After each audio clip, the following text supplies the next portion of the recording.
Welcome everyone to an interrupted stream. Welcome to EPL. It is the final day of the opening group stage matches, and we're ready to get it going on the server today. As we do have a bit of a replacement team coming in, that is ADEPTS taking over from the Raptors Esports Club. That UK team made some roster changes. I'm pretty sure there were some kind of wibbly wobblies in between that roster, so Adepts stepped in, which I'm actually quite curious about because Adepts is a young French team and we don't see those that often anymore. So of course here Preasy with the coach standing in. Asilion will be the stand-in. Griller, Virez, Guys, Becky, of course. So Tops then is the one not playing, if I'm correct. And then here's that Adepts roster. Oxbrand, PRN, Chucky, Chiuk, and Tarky. So yeah, if you guys know some of these players, it's Equip actually that is getting replaced. But yeah, from these Adept guys, if you know them, you probably will know them, a couple of them from Gen 1, from the DICE way back. You know, the team where Devil, ex-Envious player, his team, who had a very long run in ECA Advanced, did actually very well there. So we're going to get Anubis first, then Inferno next, and then Ancient afterwards. So we got 2 of the 3 maps with the wrong bomb sites. As I think Maui Snake tweeted it. Usually I take Maui Snake tweets with a grain of salt, but no, it was the percentage of which bomb site gets attacked. Well, you know it's gonna be a good stream because the cast is gonna have to sneeze.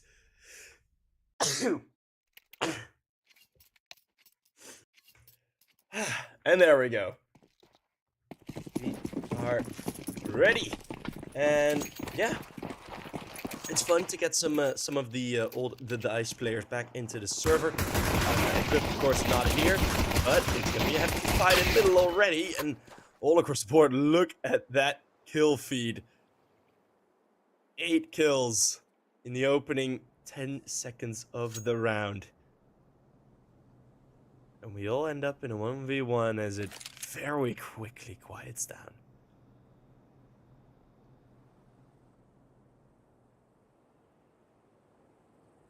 Escape the rainstorm, and all the water just goes quiet. Tarky is going to be looking to infiltrate the bomb site. Becky has the right idea.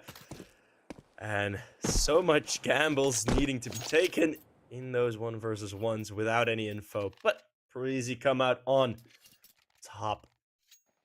And that's going to be the first round on the board for them. Hertz is back. Loxa is back. Loxa actually has the Adept emotes from B-Hop. That is actually pretty cool. That is pretty cool that B-Hop has those. I know he's B-Hop GG. He is like the French sort of streamer. So if a French team plays in EC Advanced, or even a French player plays, he's most often the one streaming it.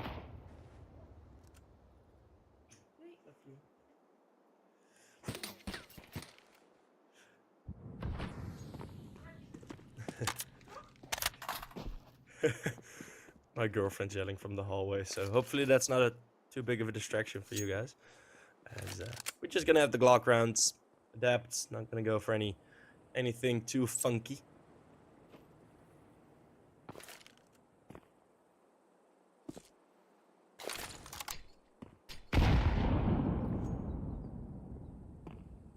This guy's pulling the trigger a bit too early on that nade, but should be able to kill here for him. That's actually really effective. Oh, the multi-kill moves 1 step back toward Becky, and maybe even an ace. I'll let the SMG get 1 kill. Oh no, ace from Becky! Woohoo!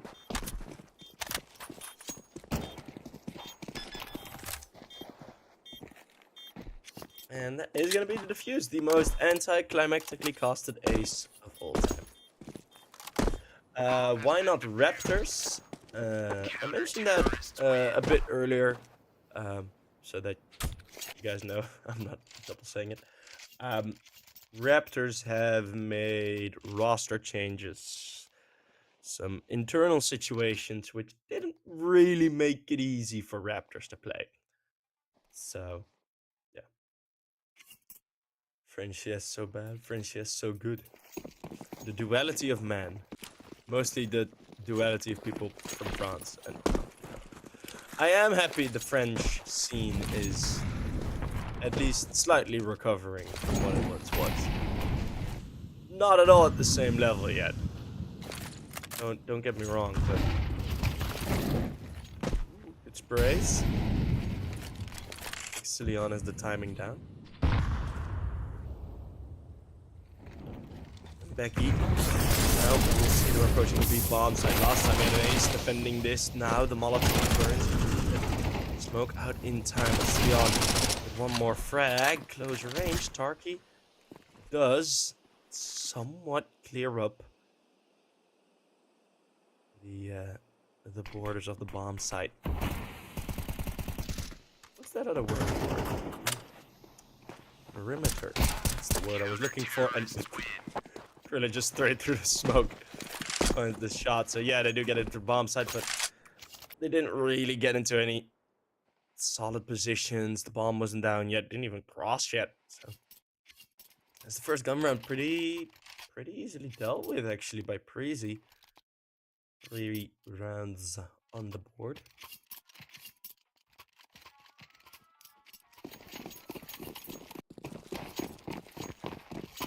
Now a bit more breathing room yet again. WOPA actually going to be playing today already.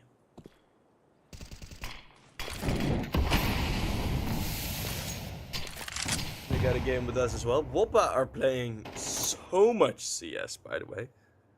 They are grinding, man.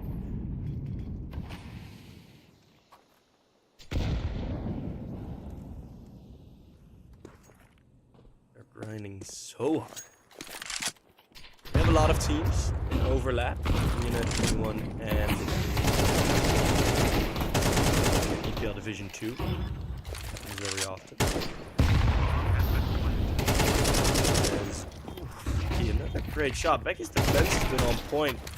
Tech 9 will finally shut him down, but he's not wide and misses the kill. The crosshair placement somehow going awry through that smoke. And Virez, yeah, you got the AWP now, but that's really easy to clear on the pillar. It is, doesn't have Grilla to trade. Chucky versus Grilla. Grilla's just gonna stick this. Chucky, he's not gonna be dealing with it in time. The defuse comes through. And the round actually does go towards Preasy. They lose everything.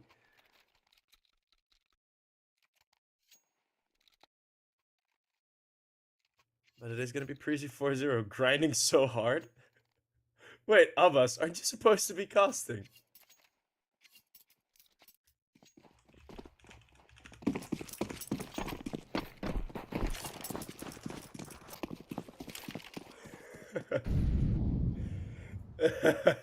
Look at your chat.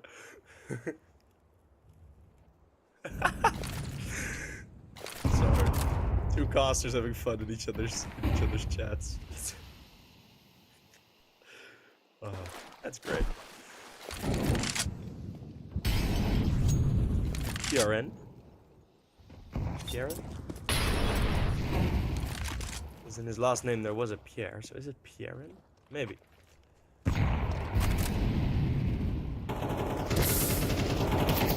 These guys weren't getting some second degree. Double nade in that flashbang, that combination. Preasy used that so often, and it keeps being effective. I mean, we're gonna see a whole lot more of that. That is one of their standard mid-round plays. They changed the timing on it a bit, so you can't necessarily get used to it, because it's such a strong lurk position, especially for an A split. control over that middle bridge. Although, you'd rather have control over the bomb side. Virez, long range, does find one kill. Forced to go through the smoke and will get caught in that process. Griller able to really tag him.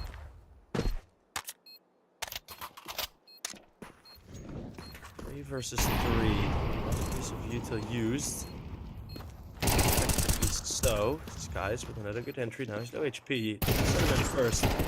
Becky's gonna get caught. Then, oh, what a crossfire. Griller and Skies. Not paying attention to the same thing. Not ball watching. They're watching their own men. 5-0. Preasy. They stay surviving these rounds because ADEPTS have been getting closer and closer. It's more a question when they're gonna win a round than if they are going to win a round.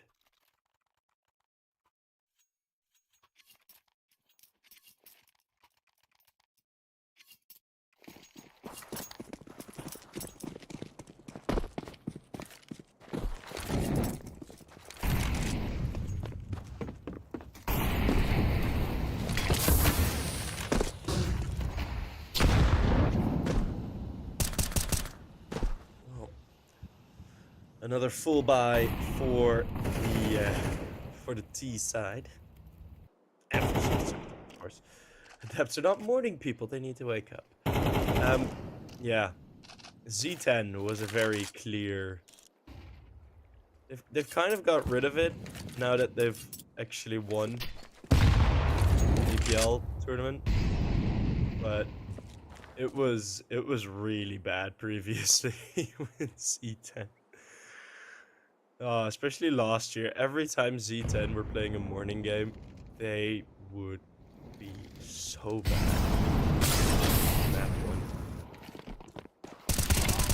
Leon, nice push. That's why I want to keep the bridge control. Trades keep going. There's one more player on bridge. The rest, and it's 1 versus 1. Yeah, with the AWP, significant advantage. That's Brand. Maybe do something. I haven't seen much of him just yet. Involved in trades, and it's another great timing. You can really see this is Preasy's map pick. They are just... they're sharp.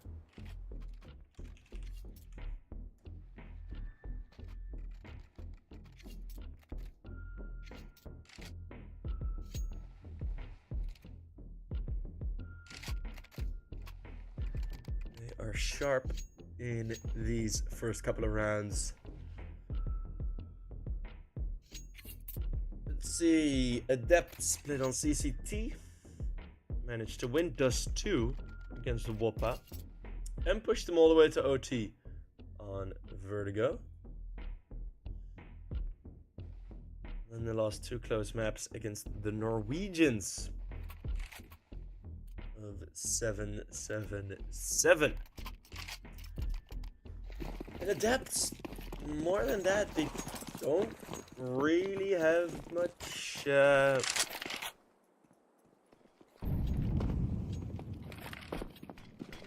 else to do.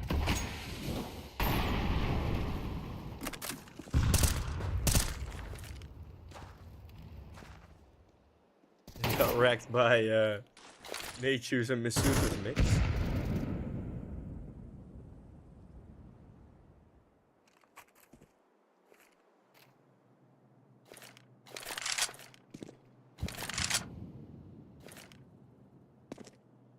Rich Masuta, of course, also in this tournament.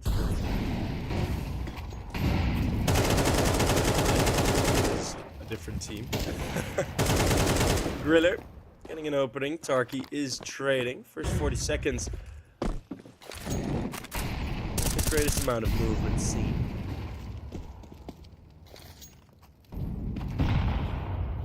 Molotovs at least prevent the fast rotate in.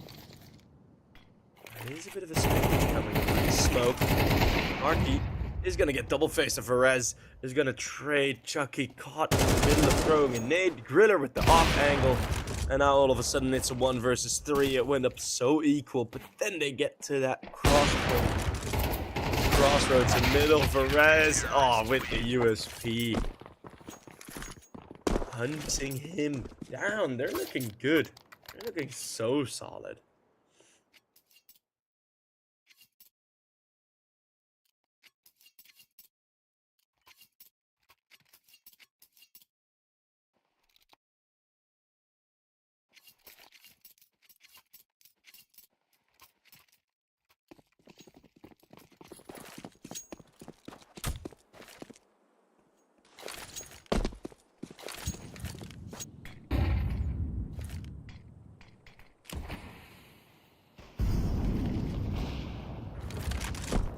Oh.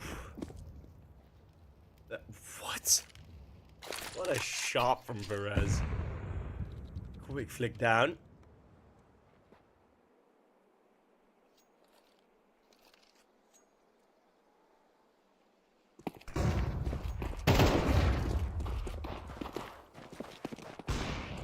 And PRN. His way in. That's a great peek. You saw that building up. Preasy this time, they're pretty damn far away.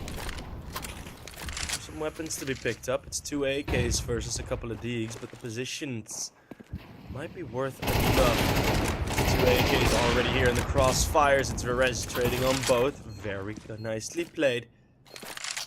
Now this Tarki versus Asilion fight. This is gonna matter.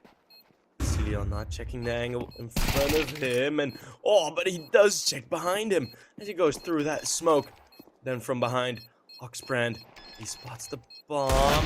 Hasn't revealed himself yet, but Asilion still finding the bomb. Oh, he didn't go over towards heaven. Didn't have time for it anymore. And ADEPTS 8-0.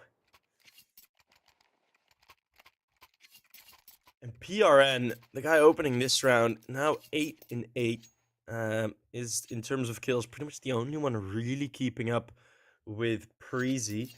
Him and Chucky, they were the top guys when they were playing in the Le Coupe France. We got Smiths, Sixer, Amanek, Jax, and Apex all in a team, and they lost to ADEPTS. And some good firepower to deal with. Perez easily. Yeah. Oh, he used the bounce of the nade to go for the pre-fire. That is great stuff. Now Skies is going to be under a lot of pressure. Reload. That's a great job, and Skies doesn't get a single one. Meaning a 3 versus 5, and this should finally be the first round. Asilion is going to try and trade. Bomb has been planted. Airplane flying over. Hopefully the noise isn't too bad.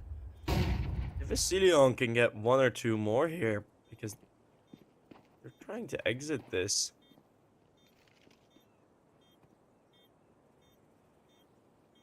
That's 1. 3 versus 3 now. But this should be dealt with. Up at least saved. Yeah, so they're just gonna take the 2 kills. This LAN was insane. Yeah, I see. It also was 10 AM in the morning, so the old guys probably still needed their sleep. But yeah, pretty crazy that ADEPTS managed to get a win over them. And the one actual organization finished last in the finals. Of course, it's top 4. There are a lot more teams participating. It's Le Coupe Paris 5 that I'm talking about. It's pretty similar to Epic LAN, and I think at level as well. I think the French and the UK scene at this point are pretty much at the same level. Maybe not in terms of absolute top talent, but more in terms of like the beef. Like the actual meat, right? The building blocks of the scene. I guess the thing is, Preasy is like team number, what is it, 6, 7 in Denmark. And Preasy can probably pretty easily hold their... I think they made advanced now. See advanced. They can hold their own against some very, very strong teams. Silion, again, aggression. Timed it similarly on the bridges in cave. And these results just sharp. Again, Tarky. Nearly. More than 2, but it is only 2. And Preasy just continuing on firing.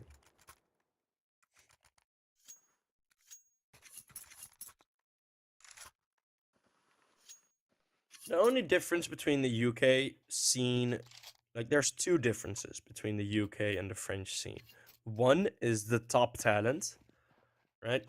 You got some absolute world beaters in the French scene. And a bit more higher prospect of talent. That's mostly just Nachu and Divi. Like there aren't any real stars being born at this point, right? There isn't someone that is on a meteoric rise within the UK scene, while there are in the other scene. And the UK scene never was truly once a great powerhouse in Counter-Strike. CS was. Most of the French esports guys are now doing Rocket League. Middle, they really want to battle this. Haven't won this fight in a while, and Chiuk, I know they changed the timing on the Molotov, but they didn't make him that short. As he runs back, burns himself to death. That means a post-mortem trade for Asilion. And Virez, with an op, decides to go for the shot, and that is a fine. Oxbrand never expecting in his life to find an op there. And with so much of this space cleared, it's such a grand idea of where they're gonna go. Preasy, yeah, there's a smoke down. They got the full picture. Tarky on Griller though. Molotov. Don't know where it was used because this allows Chucky in the middle of the bomb with the AWP to get another great flick. Virez is able to trade the high sense on that Belgian op. Looking awesome in the bomb side, looking awesome in the clutch, but now it's Tarky versus Virez, and Virez can be pretty as well. Op v op, it's the 3Ks versus each other. Well, 3K versus 2K. Chucky just not doing enough, and it's Preasy on another 10. And it shows what's necessary for ADEPTS here on Anubis. Usually the T side is the favorite side. That's why they picked it. But Preasy have picked Anubis so often that they've just been used to this rhythm. Very similar as to what Z10 has, right? Z10 have played, I think, 67 maps of Anubis in the past 3 months. And they pick Anubis so often that their rhythm is starting on CT side. I talked about this way before, I think even before CS2. Z10 were already doing that, so. Another change. ADEPTS. Over towards the A-bomb site. Unfortunate timing. Let's see how much Virez. Bomb has been planted. They are at least somewhat aware of a lurk. And then there's another 4 versus 4, but this time not against just Deagles. Darky is gonna sit patiently. That Molotov is a bit mean. Chucky has another one. Ah, that should be around. Oh, you're not gonna retake with 10 seconds left. Mission that kill.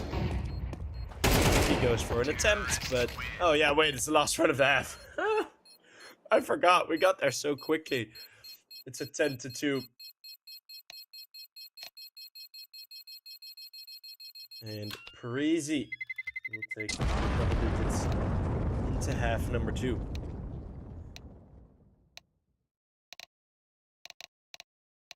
There is some mention of this being a disgrace, which I thoroughly disagree about. As the one time ADEPTS on HLTV have played together on Anubis, it was a 13-2. Now, I know with the dice, I think it was Chucky and Chiuk, or Chucky and PR, and 2 players of Adepts. Did play in the dice, did play with Gen 1 for a bit. I know Anubis was sort of in their wheelhouse, but the last time they played Anubis, they got 13-12 destroyed. And that's by a mixed team, right? Yeah, it does have Nechu and Masuta, which are 2 very good Anubis players, but you still get destroyed. Preasy, meantime, they pick Anubis so damn often. Anubis is their home. So the scoreline isn't as much of a disgrace as you want it to be. As now the Glocks close range are easily able to deal with the retake. Tarky on 4 HP. Running away scared, and Cillion still pulling back. And Cillion was really hoping for the late flank, but the crossfire is just too powerful on the bomb site itself. 11-2, we might get a fast one here. Oh, might. We are getting a fast one.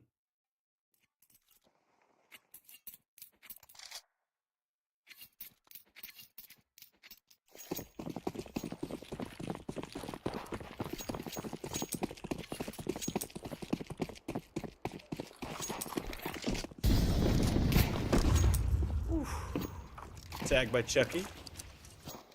13 HP left. Meaning the crotch was hit. Fun fact. PRN, 5 seconds, nose range. You see this gun do so much damage, and that flashbang's perfect. PRN gets away with 2, well, 2.5. Chucky with another tag. That scout becoming an op slowly but surely. Now, gonna go for the wide swing. Virez is hidden from view. They want to escape. They want to reset. It's going to take a very long time before Preasy are able to clear everything and really set up something new.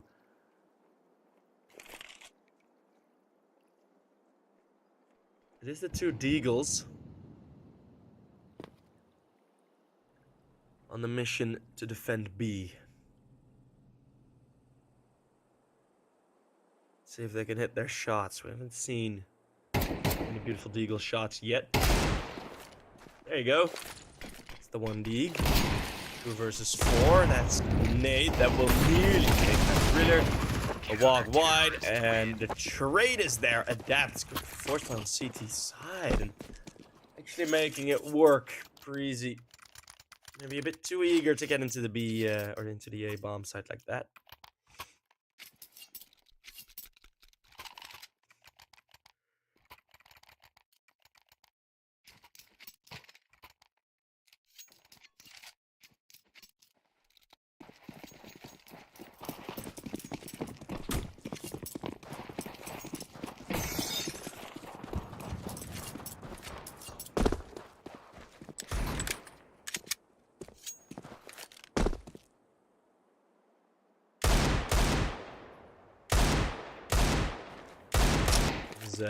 Preasy now picked up the Deagles and they're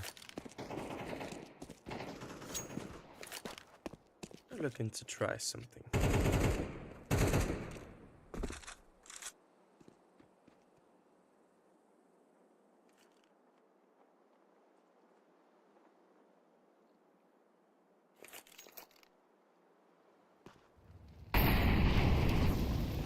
Cillion trying to spearhead this attack, and Chiuk leaves middle. To do this quietly.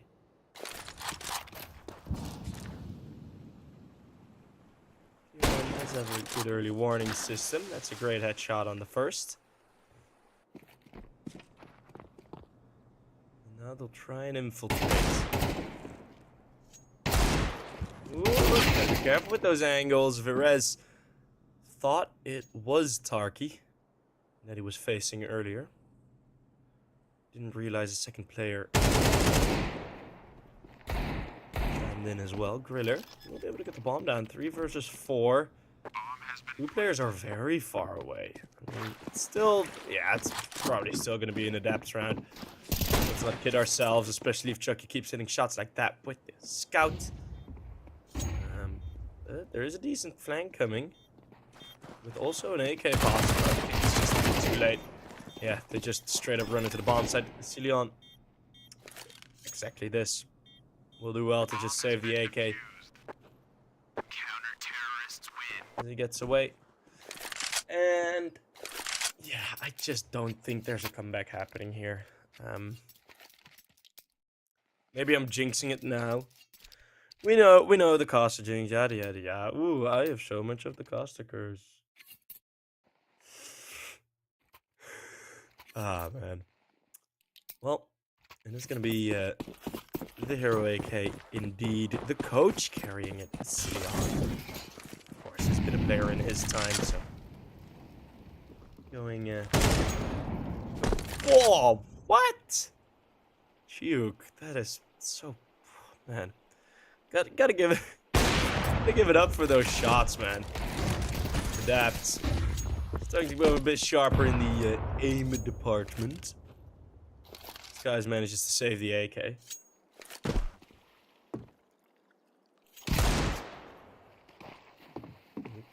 Eagle not fast enough on the readjust. And Oxbrand. Looks like an ox as well. Big man. Imposing man. I'm impressed. I'm impressed by Oxbrand. Well, it's gonna be Tarkov to to blow up Kriller.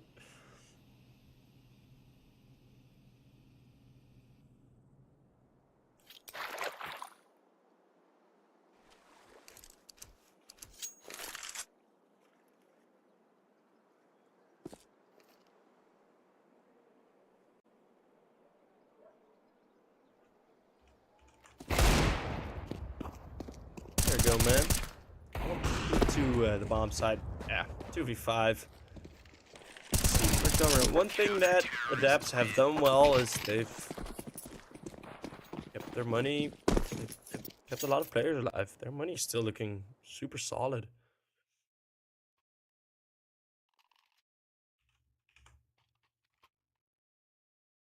Five to 11. It's still that big gap.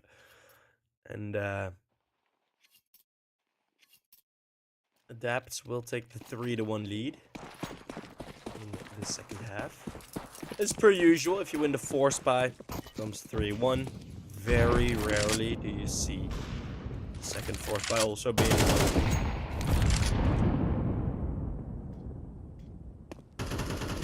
Be a bit more default, and Becky, expecting it to bounce, the nade jumps right into it. So that's 40 HP. Nade and a smoke. Skies perfectly though. Heard the pin pulled. Got himself ready.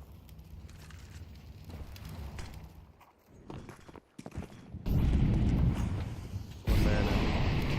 Molotov deep into cave. Tarky wants to fight this, but he is covered by the smoke behind him. So that smoke fading and support arriving, but across the rainbow bridge, the middle bridge.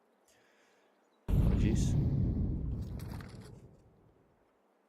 Got a concert from for cemetery. Yeah. There's the fight happening. Skies holds on nicely with the long distance. A third, they don't expect it, but Chiuk now gets spotted and loses a bit of that surprise impact. Flank coming in from Becky. Oh, Chiuk knows he's sandwiched, and Becky finds the shot. Chucky on his own with that AWP, and it's not looking to be happening here.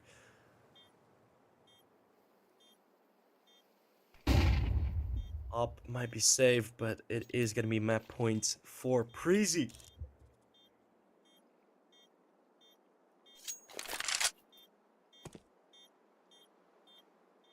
And inherently,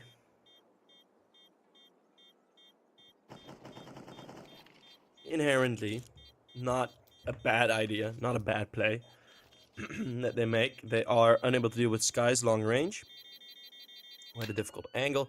An angle that not necessarily pre-fire, as they were just coming out of the cave. So you're looking at closer angles right there. 2, 3 more corners where you can check and whatever. So yeah, they were coming out there, and in the long range battle, it's Sky is pretty much winning that round because the push, I think it's a great response in a 4v5 to go with a triple man play out of cave. Yeah, absolutely, go for it. But yeah, you gotta be careful of players like Skies, who will destroy you then. Still the full buy. As mentioned, the money's still okay from Adepts.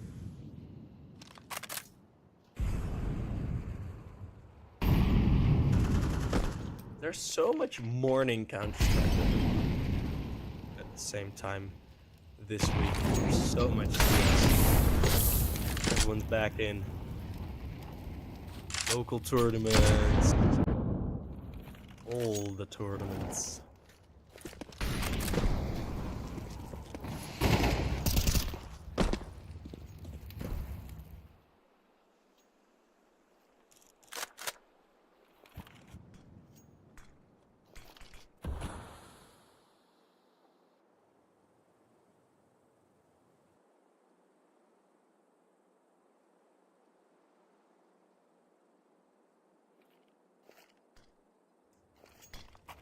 Slowly waiting. Slowly building the side take. Gonna be standing on the bridge. Cillian. Able to find one. This hold is looking quite solid. Tarky. Oh, under pressure on the ramp. Virez was still running when he started to get shot at. But the AWP of Virez has been impressive as of late. 3 versus 3 incoming, and just dodges the bullet from his colleague Opper. Over, Chiuk is gonna come in. It's another missed AWP shot. And then you have Becky with the crossfire. What a flick from Virez. And Becky with the double. Oh, that was a voice crack. Becky with the double.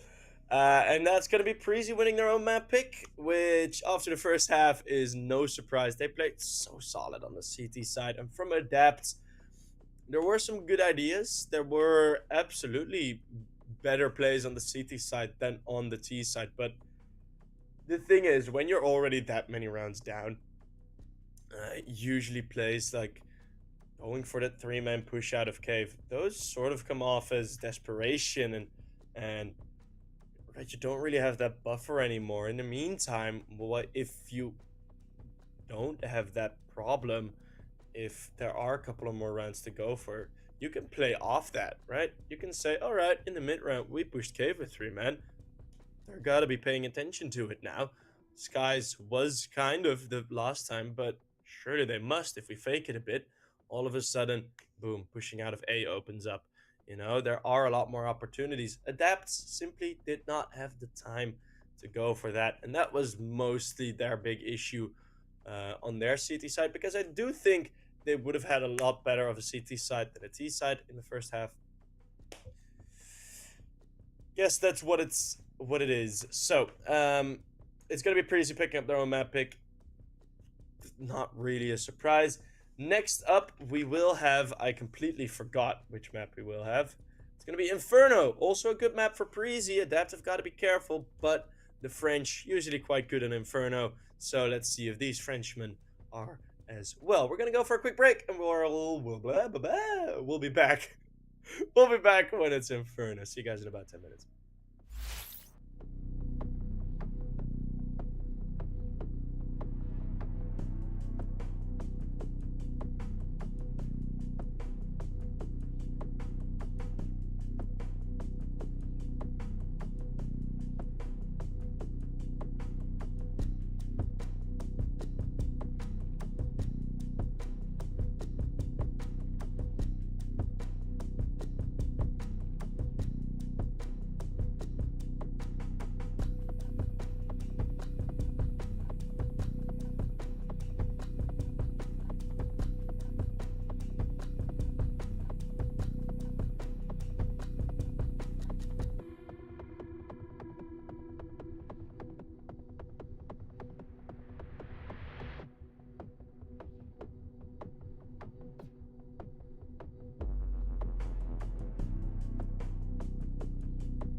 Welcome, welcome, welcome.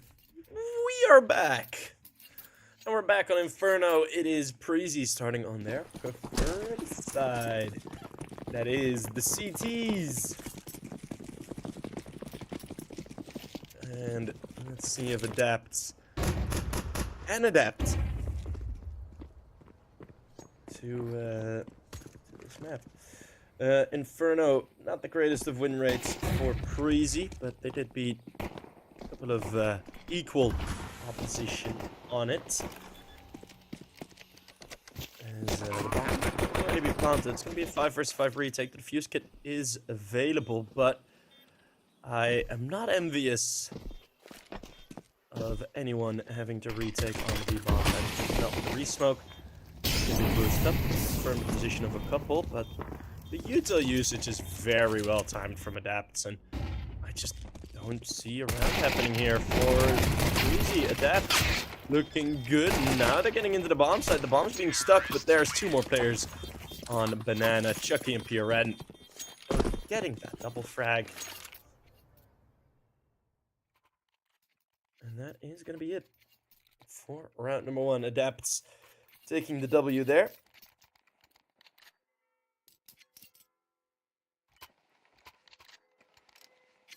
And Preasy, as we see so often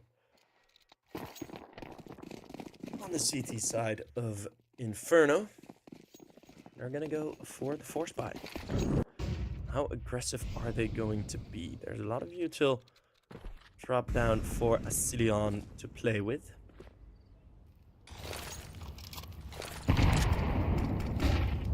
It stacks good, but there's no one there. The game plan for Preasy here is have Asilion play with those smokes, keep them back, to sort of fool that there are more players there. You don't really want to go through a smoke on a rush round. And Asilion has revealed the SMG. Now at the B position. But the 4-man stack is here over towards middle. Preasy have them walking right into their trap. But ADEPTS might take the route of General Kronobi, which is spring the trap. Let's see how well they will deal with it. Molotov down towards long. Like anyone. And with Verez going down, that's an extra avenue opening up. Skies, now I have to check two ways. This middle fight, it's where it's going to be happening. 3 versus 3 in mid. Griller's going to get curious. And that means that they're going to get caught. The impatience pays the price. And Asilion is still waiting here.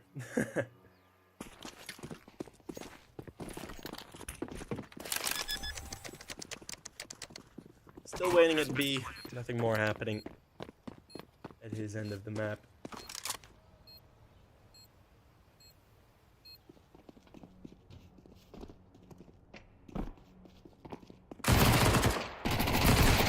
Leon. We'll find one. That's at least a bit of money on the SMG. Next round's going to be the full eco. ADEPTS 3-0. Will be very, very likely.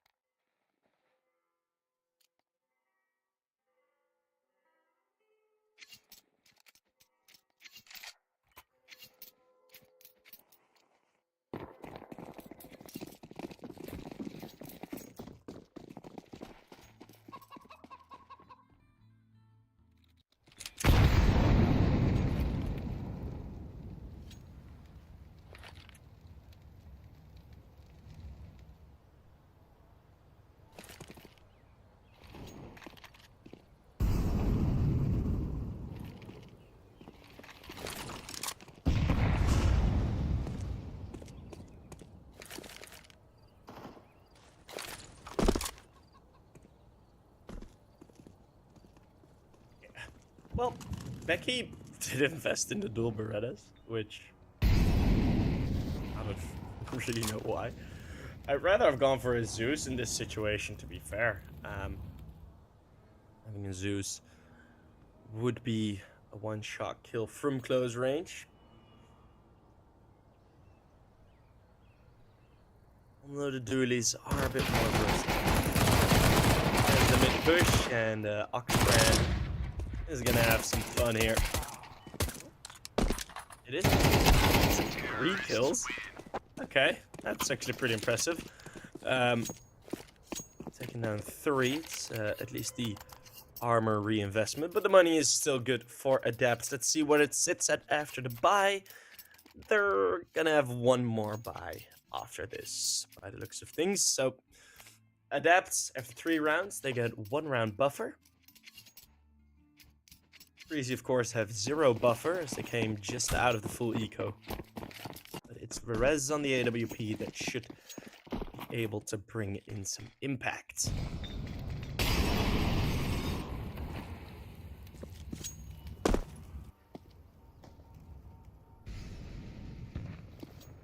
We're on to defaults. Verez position here with the AWP, and Oxbrand just sees his teammate flop to the floor. He is still going to take that space, which is actually quite an interesting decision. It's covered by Becky and by Griller. Oh, he's going to go down. Verez, in the meantime, is rotated out. Preasy, this E-bomb side. We're going to get deep into this if we're going to get bomb side E. But then you can say rush E, like the famous piano song.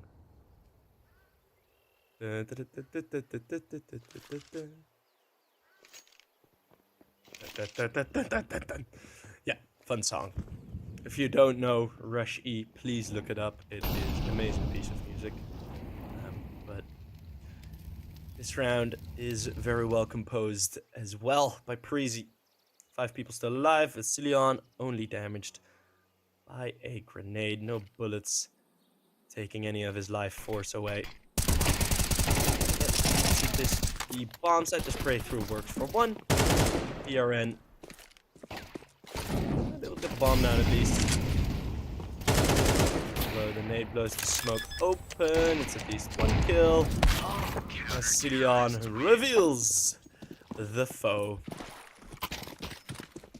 Sir, I don't think you're allowed to use the fountain as a jacuzzi.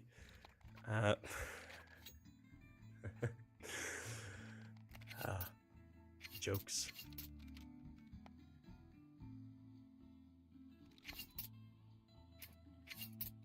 Yeah, it is going to be 1 to 3. First round on the board for Preasy, and it is Inferno, so it is going a bit slower, as you guys may all be used to.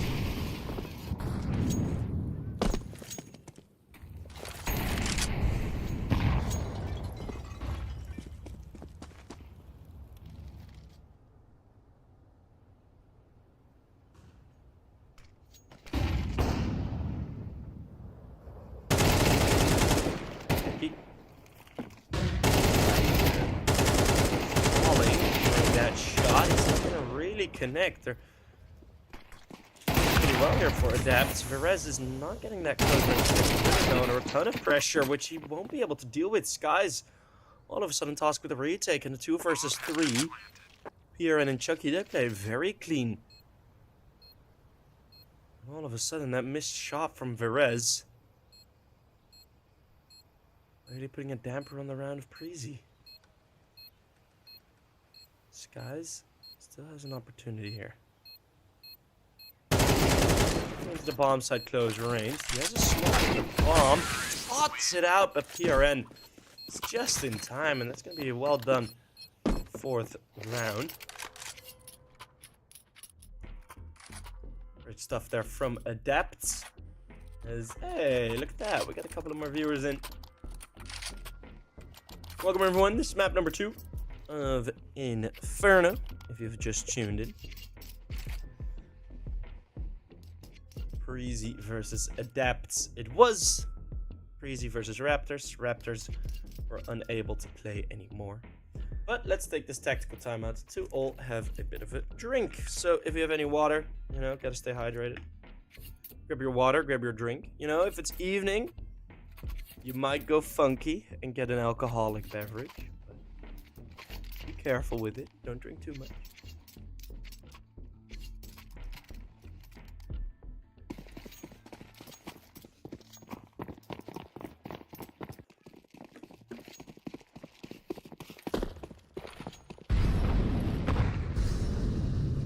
Or if it's morning and you want an alcoholic beverage, hey, I'm not gonna stop you.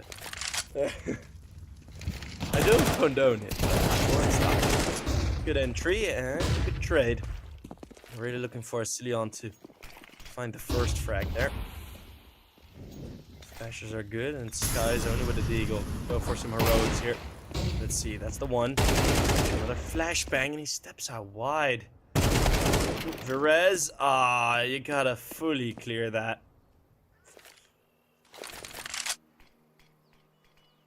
He does look at him, but his brain is transferring the information in time.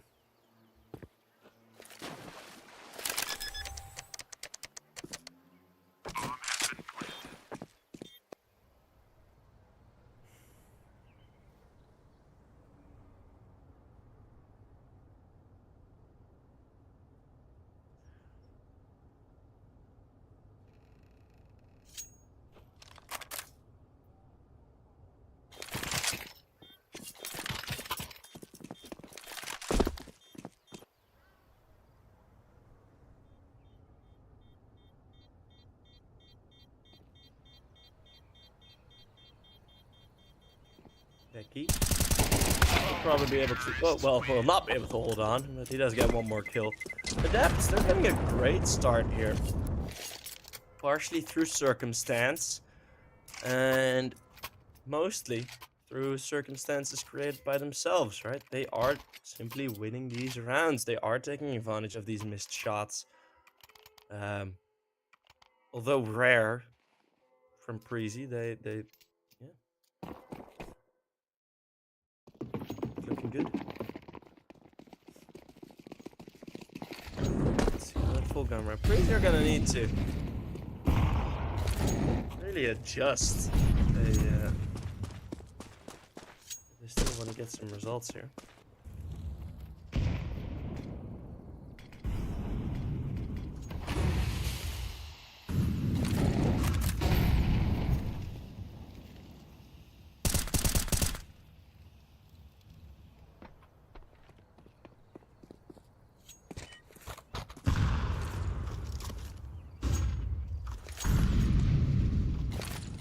Angry betters? No.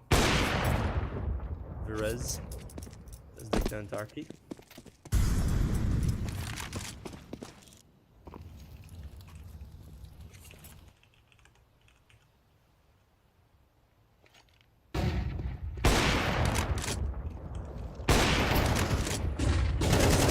Great shot on long. And able to hold them back a bit more. The infiltration now starting PRN. There's a lot of space to work with, but this isn't necessarily free space, although the B split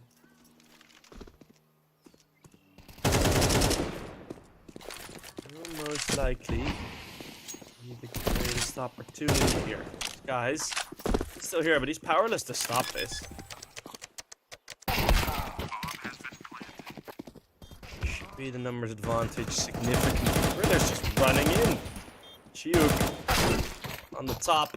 We'll be able to find two, but he's going to be Preasy with the return of round winning.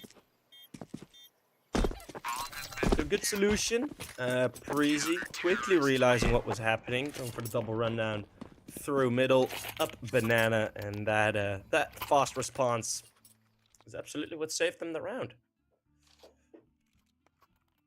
It's something I criticized WOPA for a bit back, for not responding fast enough in a lot of those rounds. So Preasy sharp with it.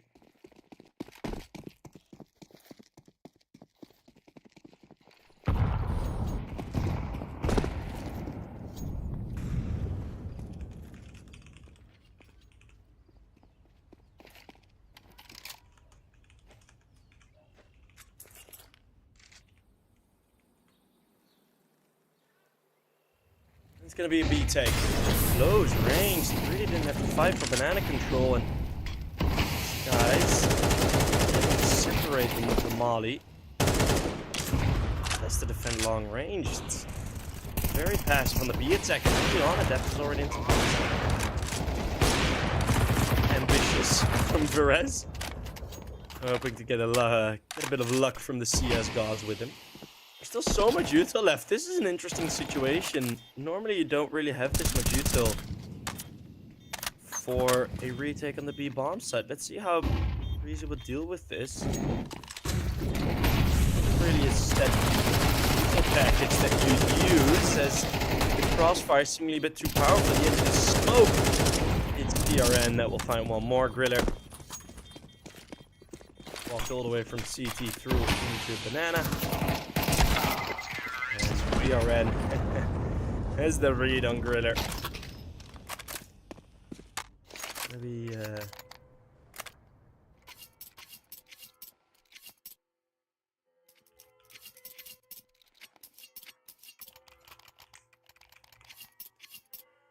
gonna be another tech timeout because tactical timeout.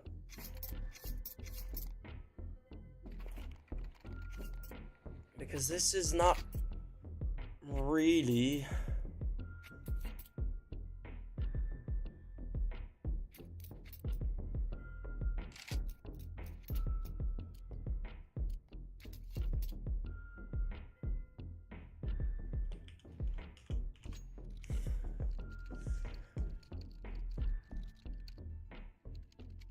yeah, it's not really going their way. They aren't afraid to call these timeouts, which I also like, but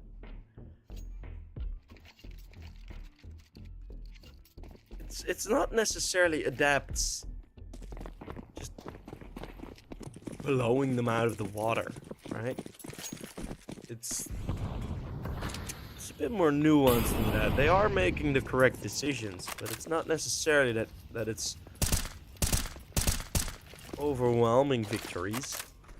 Gonna be just another round with the pistols. The ADEPTS, they're gonna lock in the half win. And this is the CT side for Preasy as well.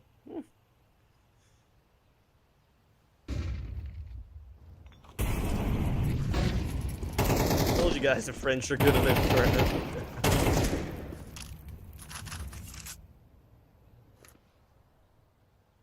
Doesn't change that it's a terrible viewer experience, Inferno. Most of the time, it's a terrible viewer experience.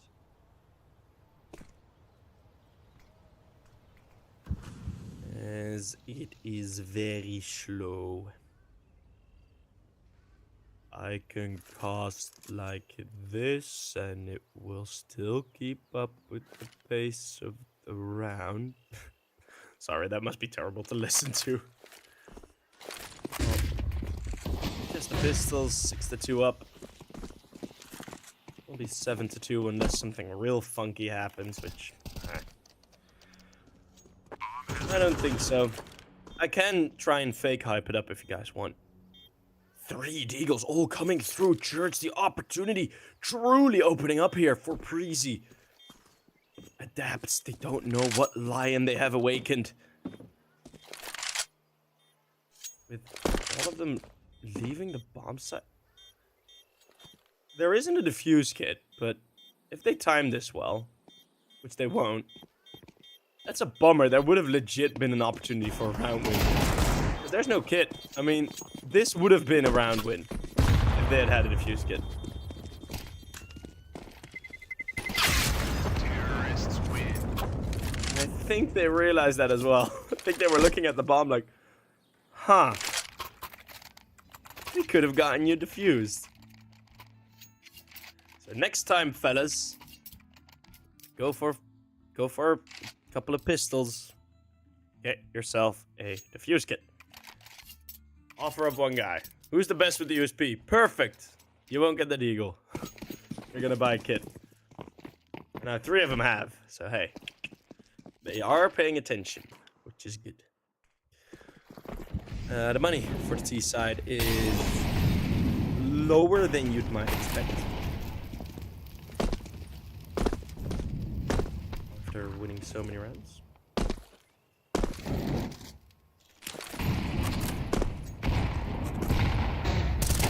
Further up in the defense. Chioks. Right. He's gonna take on Perez and a Cillian. they're gonna be moving forward. They're only gonna be moving forward, and that is a great decision. Bomb in their control. They got the AWP and the AKs. In the two-man up situation, a lovely response.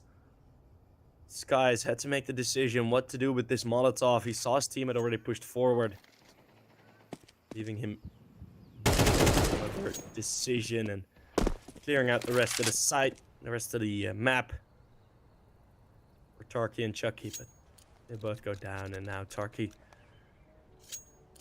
don't necessarily know what he's gonna go for. Might be able to go for damage.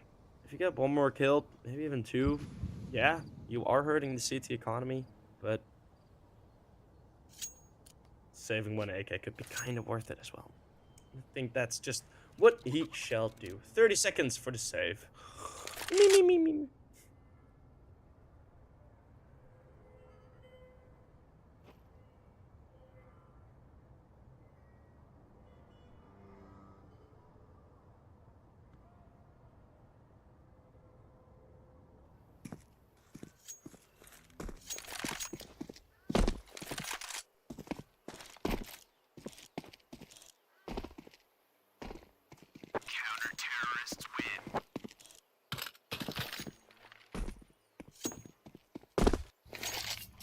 Preasy with a bit more aggression. They win another round. Forcing the issue a bit more. Yeah.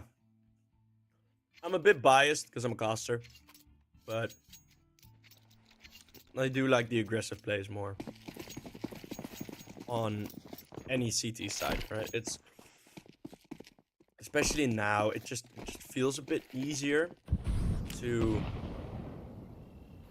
get through, to get into the bombs. I mean, they didn't have top banana control, and look how much it hurt them. I had a good conversation about this with Bevan, Exoplan,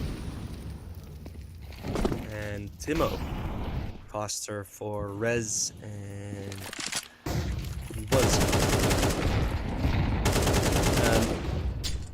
that what you just need is like at least control of one of the two on Inferno. So either top mid or top banana. So if you lose one, you gotta retake the other. So now they have top banana control. They're fine with that.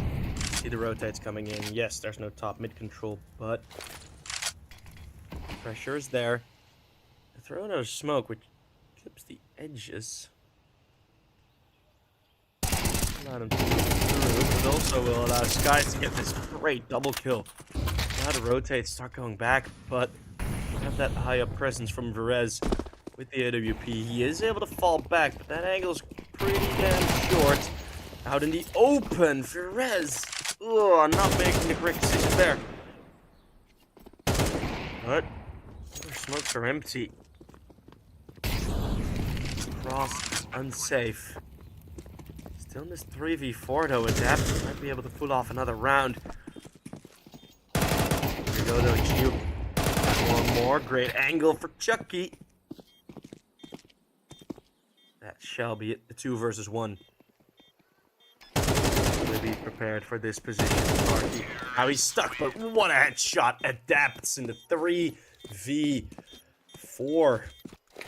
It was at the bomb plant moment. They're able to win another round, and that's an 8th on the board. 8-4 could be survivable, but ADEPTS, they're making these rounds work.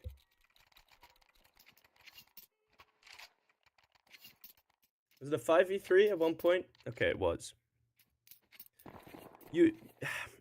If kills get like traded instantly, well, which didn't happen this time, but yeah, I don't pay attention to that.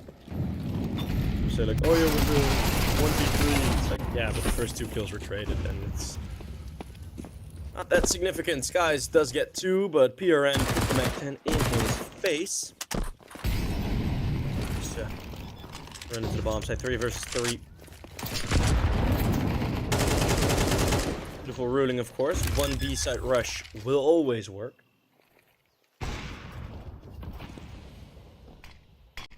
Boost over. Run going down, and Tarky hasn't planted this bomb yet. Kind of stuck here. rest. They're just gonna boost him up again. Preasy, they're at least gonna win 4 rounds on the board. And there you go, 8-4. Adepts. What a half. I mean, Preasy, they just couldn't get their economy right. Couldn't win enough rounds in a row, and Adepts kept the pressure on. Hello, EPL. How many games today? That's going to be 2 games. 2 games today. So after this, we are going to view. It is... it says here Rosomaha versus XI. But I think we're going to see WOPA versus 9 Academy. At least that's what it said on the graphic. I am not sure. Yes, this is still the first game.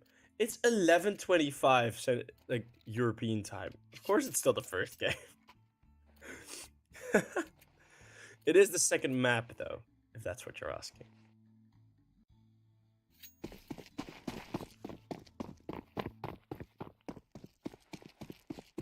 I'll use F3 games sometimes. Yeah. If things get moved, scheduling issues. It doesn't happen that often, like twice per season or something.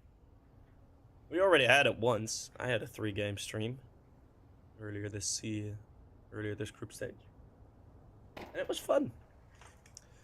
Pistol round of the second half. This one can really be important, and look at what Adapts are pulling off here. Already pushing so deep in. They're gonna be very quick on the flank. How much attention does Preasy pay to it, though? One guy designated to look forward. Tarky still gets away with 1 frag, though. He's able to trade. They spot everyone.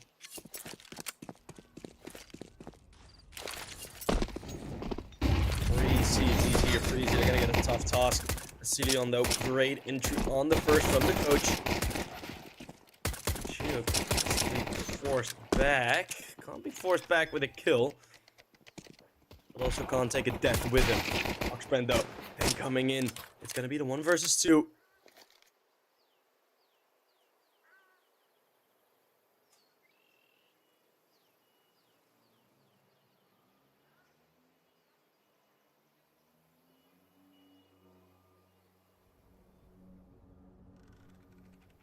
Sitting on flanked, and Chiook will find him. So it's Adapts with the second half pistol as well, winning both pistols.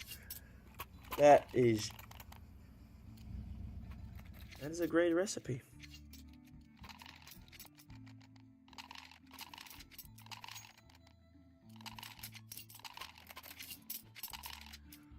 Great recipe. Did CST scoop up all those games? Yeah, kinda.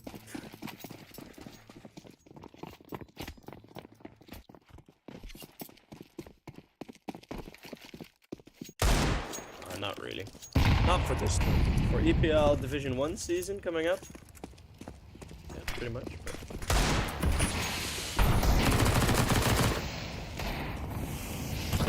PRN has control down middle. It's just gonna be the Glocks, 2 Deagles. Preasy, this just feels like all one big domino effect. And that first stone, of course, getting pushed by Adapts.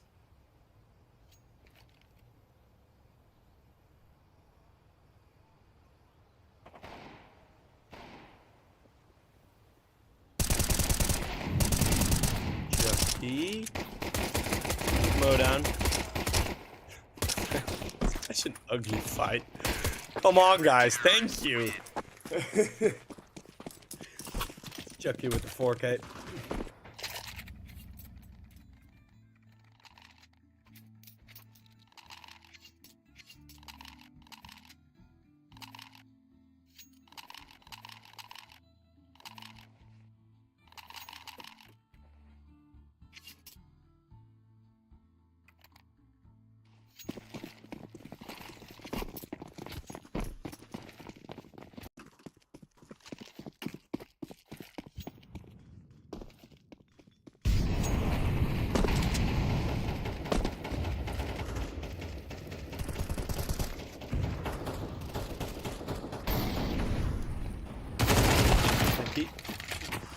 Friend.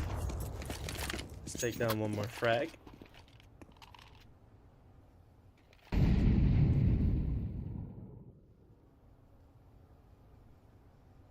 Becky already going down. This would be 11. Cillion steps up a bit though.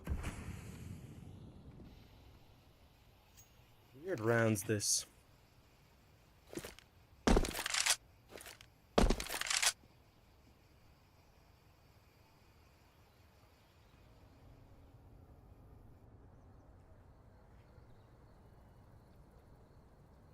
It's gonna be a 4 versus 2. Push down B. Misses the perfect timing, but it's still timed well. As Virez might yet expose himself to middle. He will. He loses HP, but look at how locked in there are now. Long would have been the only escape route, but do you trust yourself?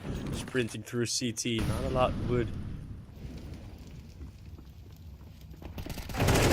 Convinced there's only one victory on the bomb site, and that is adamant by how they try to enter. It's Virez all alone, who still gets one, and a bit of revenge to take from the last 1v2. But he won't be able to complete it this time. Preasy, not enough time to puzzle it together. How many players were where? I don't think Virez spotted both. In middle, and even if he did, it'd still be difficult to process that information, right? It'd still be like, okay, 2 guys are pushing. Well, you smoke long. It does seem very logical. They must have had 2 on B. Oh, the nade stack. So much util damage. 12's on the board before it's even shown. It's gonna be 3k from Shield. And yeah, it's just simple mowdown. The nades. Boom. Cillion again destroying another team. How a player can be so useless. You know, Cillion is standing in for Equip, right? Cillion is not the main player. Cillion is the coach. And he's playing now. And he's actually doing pretty okay. Equip has school.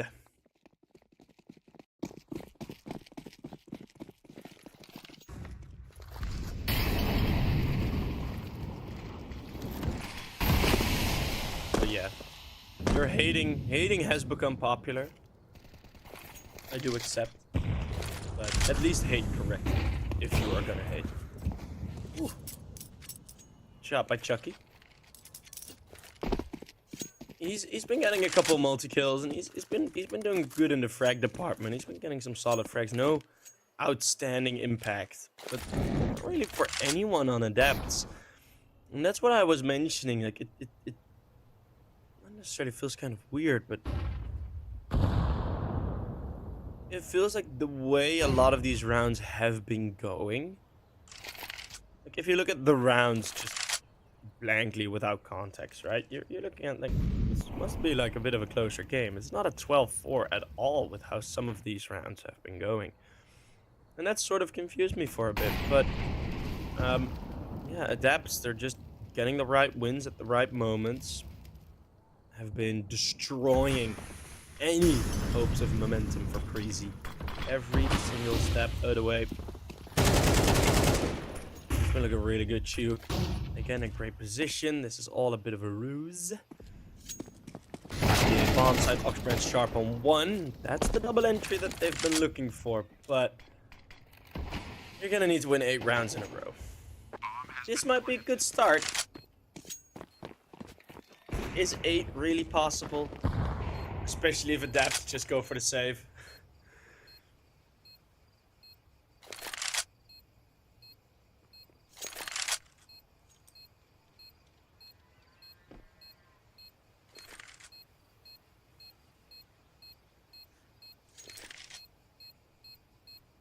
They don't want to fall into the same trap. Don't want to lose the money, don't want to get to those full ecos, those deagle rounds on the CT side. They want to keep their weapons up. They know they have the buffer.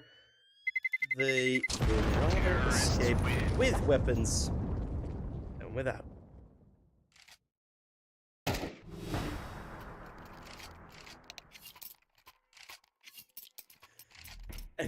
And they call a timeout for the final round.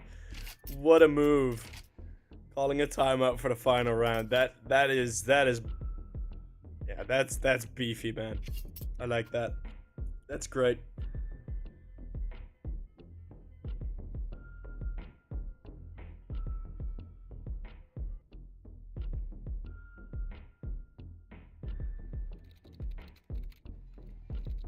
Screw it. We need one more round. Here we go. Boom. Timeout.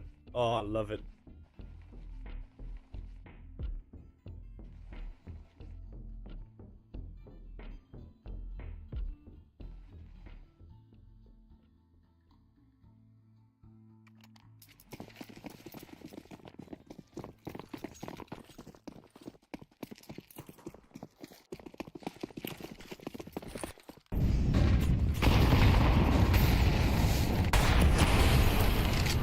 See if the timeout will actually help.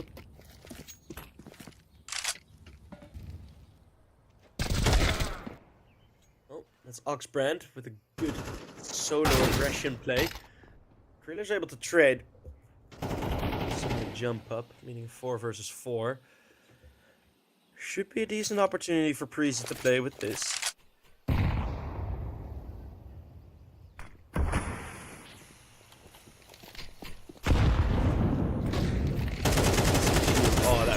Perfect. Only getting the 1.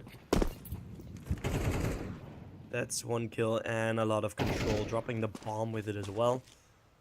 Bomb carrier drop, knowing that at least with a certain amount of timing, there wouldn't be the ability to go to over towards the B bomb set. They will rotate over. And 1 player is disconnected. So, okay, yeah. Oof. Changed it in time. Wait, that is actually one of the ADEPTS players. Oh no! Oh, that's terrible. One of the ADEPTS players crashed. It's 3v3 now. That is not a great moment in time to have that happen. And that might be another save call, I guess. Ooh. Oh, that's... Hey.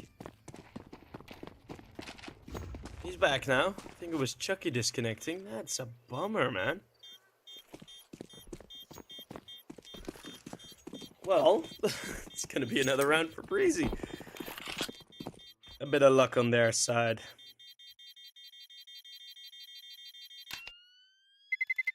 Terrorists win.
Well,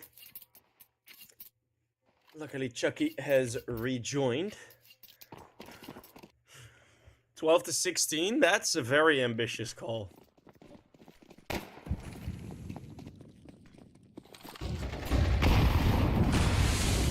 Well, we're gonna get a bit of a B rush. Slight aggression, and Skies gets a great shot onto Chiuk.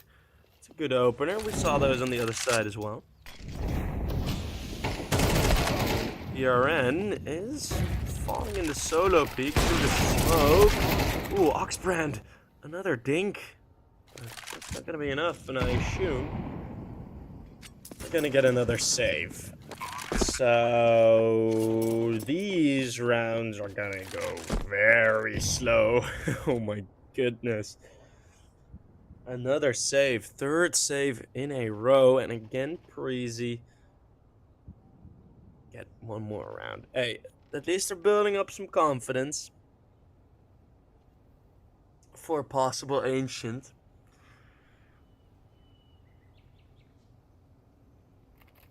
But as soon as this becomes 12-7, well, usually I'll get hype at around 12-9.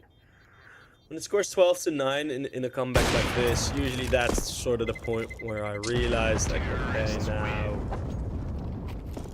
now we might start to get something, you know? So not yet. Not yet. We're not gonna get too hyped just yet.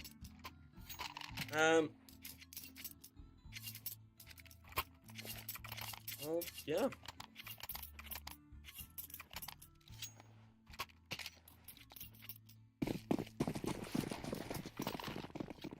Three rounds on the dot. For Preasy currently, and a Sion. It's a very good kill in that opening aggression. Chucky's unable to trade.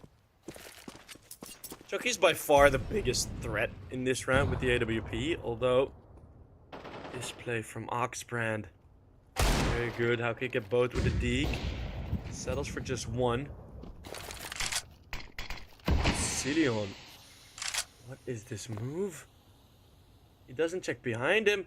No one checks behind him as Cillion has snuck through. He has snuck through the smoke. But then the push in middle comes behind. Oh, what an aggressive round from both sides. Past the corner, this flank should work out. Cillion fights the first. Middle is open. The turnaround is there. The B bomb site's open. Preasy, what a round. Becky even finding Chucky, so that op finally drops. Bomb has been planted. They will still have money in the next round. This was their eco.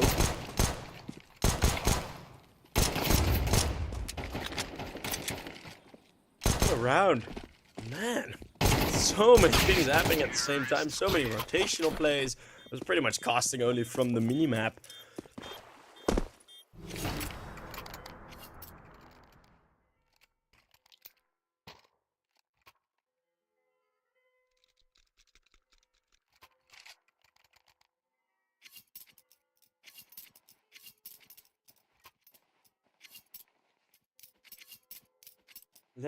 Let's finish. Whoa, Loxa, be careful, man. Be careful. Some people may be edging. I can't just finish. It's such a brain rot joke. I apologize.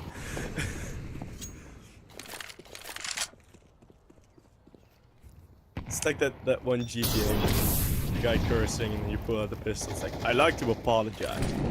It's me. I'll make a stupid joke. Not really any changes from ADEPTS. They're just playing at default. Very similar as Preasy did on the CT side as Preasy did on the T side. Ooh, there's one player spotted. This guy does not get both though, but it is at least some good damage. Will mean a lot. Able to get away. Damage is being traded so much. Look at how low HP these players in the server are for res. That's a good flick. And it's thrown Griller into the 1v2. Again, a 1v2 for Preasy. Bomb has been planted. Tarky did win one. Previous two from Preasy have been losses, but looking at the HP, Griller needs to connect 2 bullets. And with so much util, how do ADEPTS play this? Are they gonna throw some util? Are they gonna use it? That's the first kill. When do you expect the second to come in from the same position? Now he checks it, and it will be Griller that takes the advantage with him through on to round number 9. And all of a sudden, Preasy winning 5 in a row. 3 more is gonna be unlikely, but ADEPTS. This is the point in time that they were afraid of. That's why they were saving so much. Which is just having a couple of SMGs and Deagles. These were the rounds where Preasy really didn't manage to show any resilience. Yeah, a couple did get close, but it wasn't much. This is just going to be the straight push down middle, leaving that fight with a one-man advantage. Still, they want to engage. Oxbrand, though, maybe giving it up with that peek. And again, a 1 versus 2 for Tarky. All of a sudden, late in the game, these rounds start to come alive. Tarky could also just as well pick up the AWP and save it. I mean, he wants his opportunity. He wants his chance. He wants his chance to win this. MP9. Dead on him. Fully connects and Griller gets missed. Now he's making his footsteps. They should be able to deal with this just fine, right? There's no defuse kit either. Tarky, I really think he should have gone for the AWP save. But he wants to go for it. And that's the price you pay. Preasy at double digits. 10 on the board.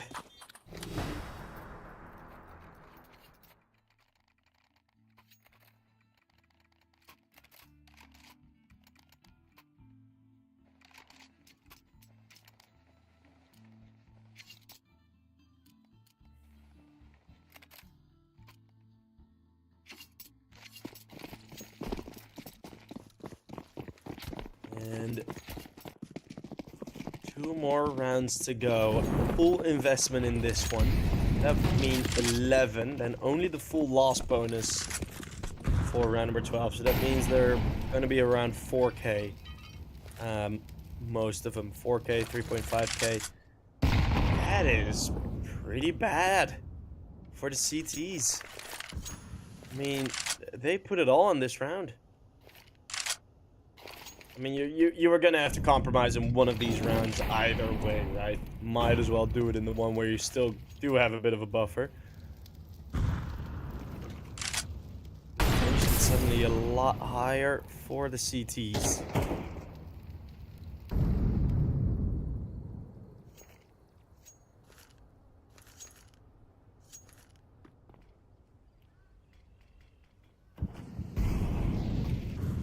One's in middle. We have the lurk from skies.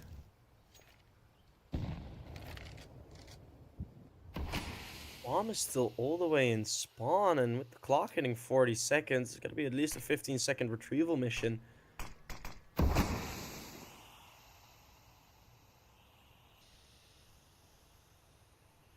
want to go through again. Let's see, time 25 seconds at the edge of the smoke.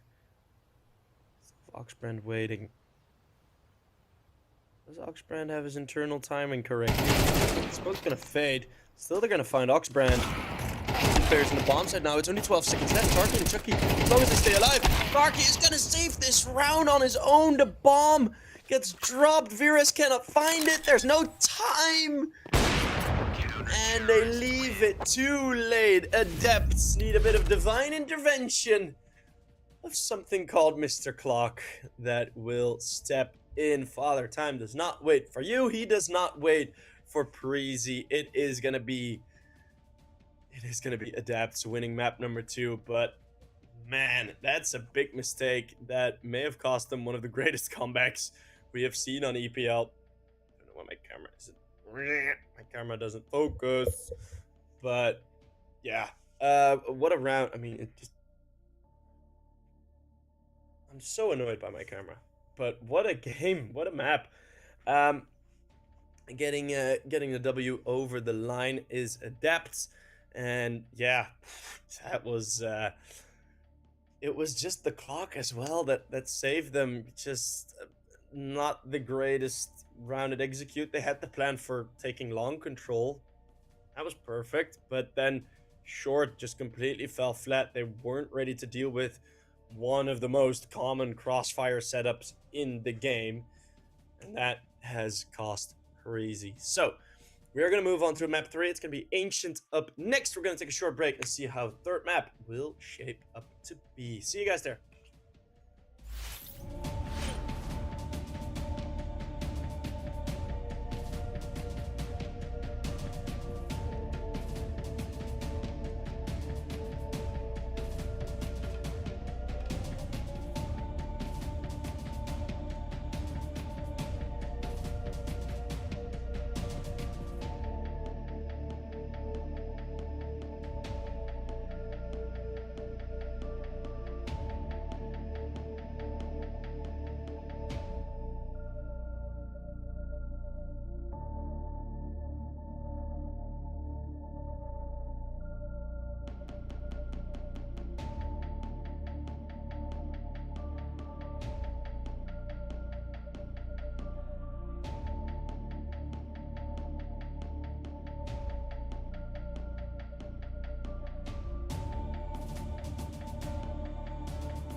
Welcome back, everybody. It is the knife round. Of course, it is.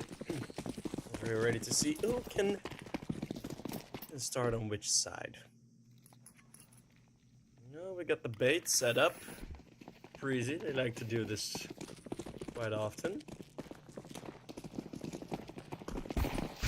Running in. Let's see how effective it is this time. Ooh, ADEPTS get kind of stuck on each other, and that will indeed work out quite nicely. So that's gonna be Preasy picking the sides first. My hair's in the way.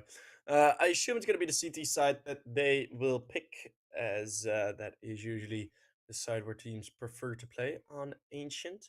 Although it's not usually the side that is the most successful. So we're gonna have to wait and see. Of course, ADEPTS is still a bit of an unknown entity on Ancient for us. Like, yeah, they played it like once on HLTV, but it's not something you can really deal with. I'm gonna try and get my camera to work, guys, I promise. It doesn't seem to be wanting to focus today.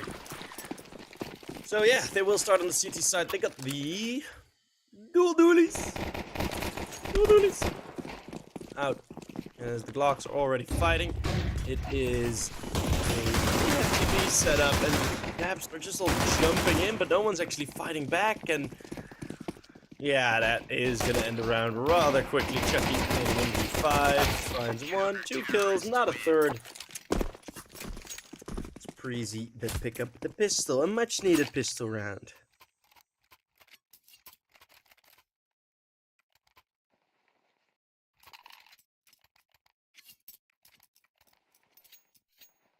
Very much needed pistol round.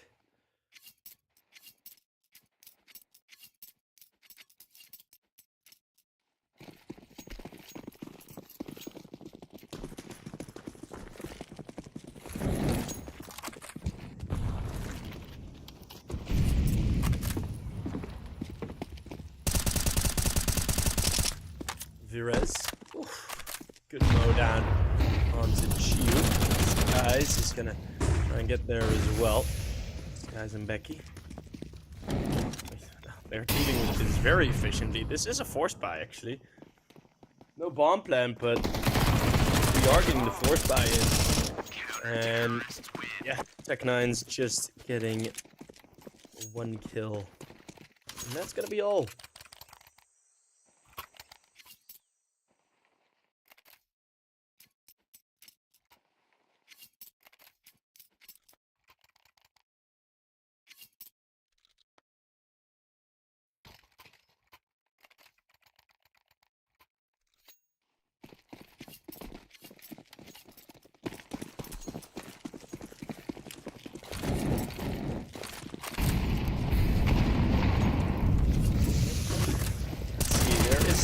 Upgraded pistol system, no armor with it. You do get the 1 kill again.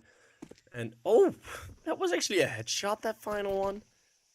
Oh, guys. Ew. That actually looked pretty damn slick. Apparently there's a 1% chance of Oxbrand winning this. How?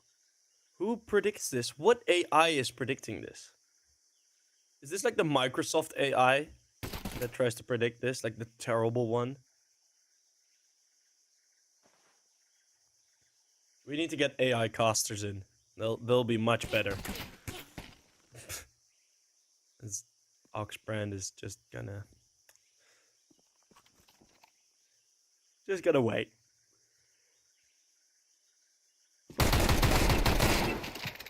Oh, well, actually does get 1 more kill, which is it's decent enough, right? 1 more kill, pretty alright. Pretty alright. 3-0. The weapons coming out now.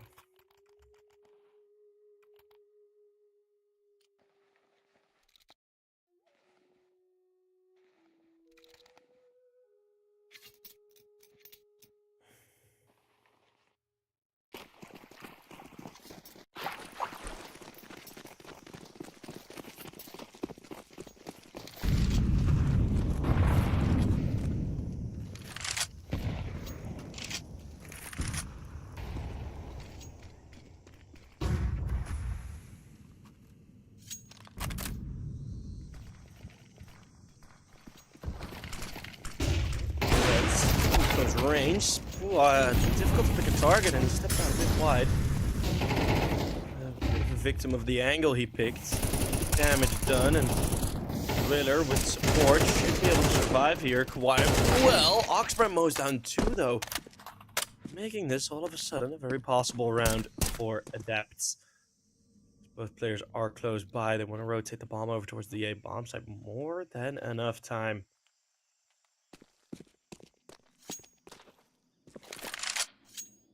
No AI can replace me. Oh, thank you, Hurt.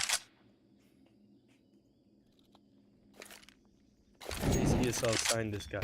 Shall I send that to some of the guys from ESL? Bomb has been planted. Actually could. Would be pretty funny.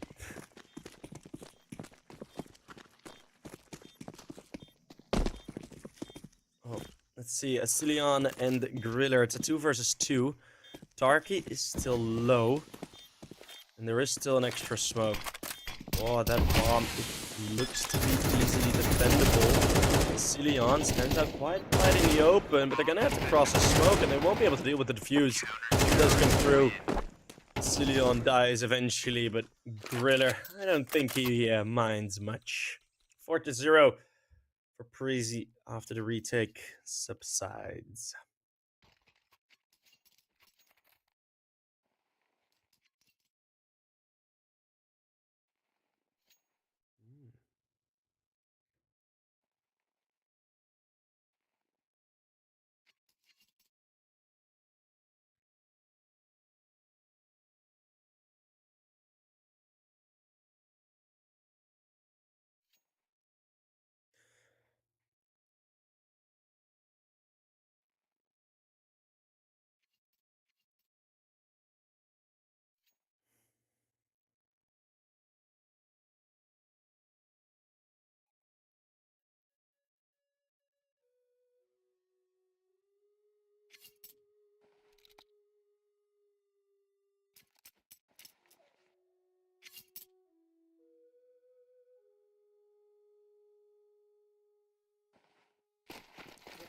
After a short timeout,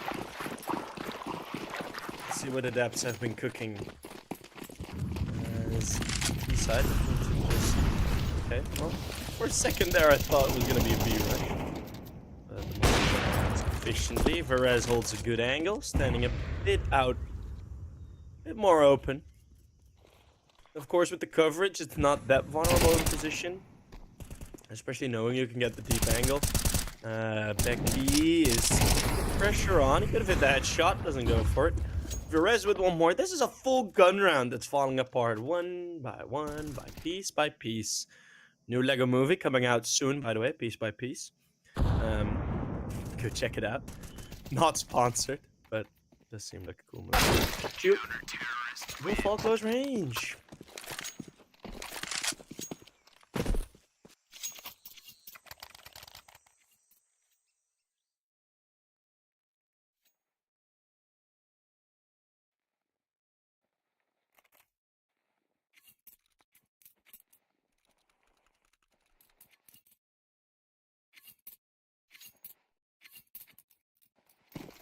Maybe 5-0. Preasy back at it.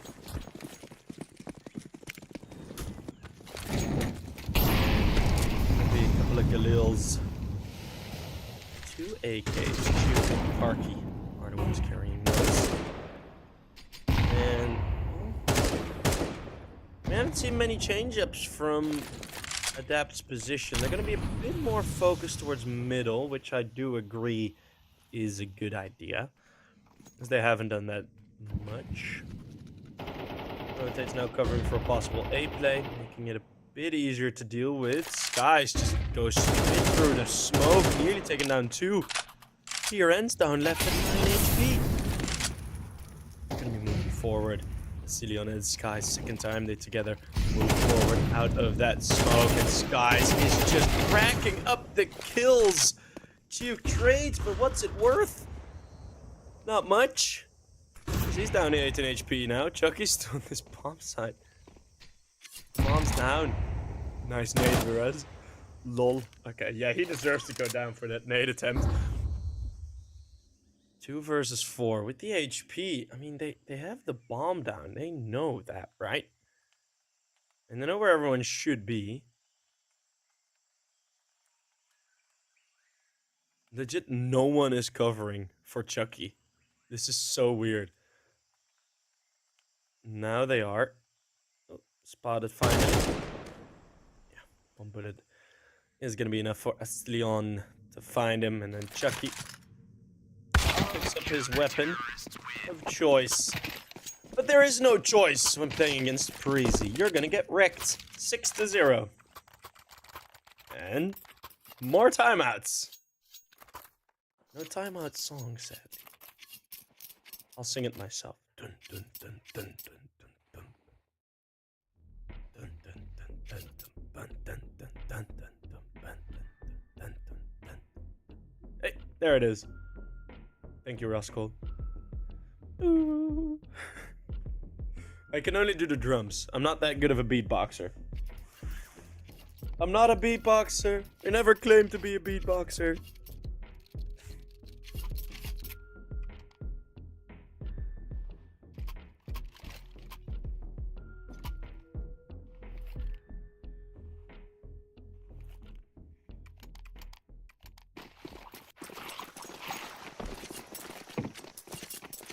As Chiuk and Tarky, somehow continuously having the most money of the team, will now be the ones with the already pace. On a map like Ancient, most maps here where if you use it well can be efficient.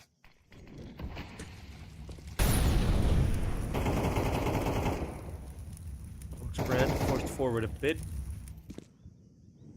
Leon just enjoying his time shooting some wooden planks. They're gonna be falling back. Let's see if the util timing is correct, because ADEPTS, they are willing to enter into this bomb site. Flash goes high. Flash is good. Chiuk and Tarky, they are getting all of these kills. Bomb has been planted. And that is just gonna be the safe call. Virez and Griller, you got nothing more to say in this round. ADEPTS, they're getting closer. Preasy, that was a bit lackluster. That wasn't a good defense.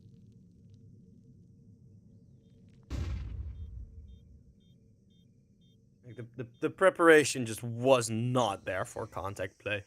The timing of them all falling back, being in a quarter, like all 3 of them being in sort of like middle positions, like in between positions. Terrorists You can see where they all went down. It's like, ugh. It's like you don't want to be there.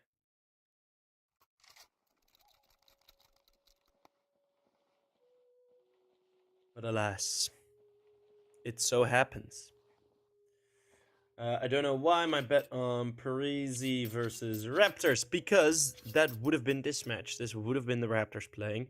The Raptors had a couple of internal things going on, which also kind of meant they didn't have a team ready for the tournament. So yeah, no team, no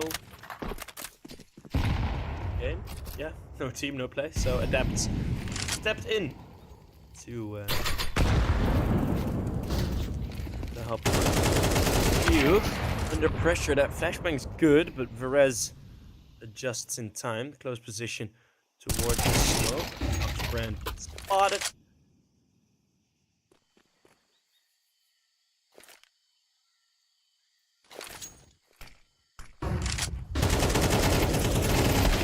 UV4, the flashbang's going through, pretty much only flashing themselves. Starkey won't be doing much either. Skies was very sharp in middle. That's his opening pick. Counter-terrorists win. How does Virez screw up another nade? He threw that to the roof of the arch. Virez, learn your HEs. Darn it. Well, they did win one round. The lost bonus is still $3,400.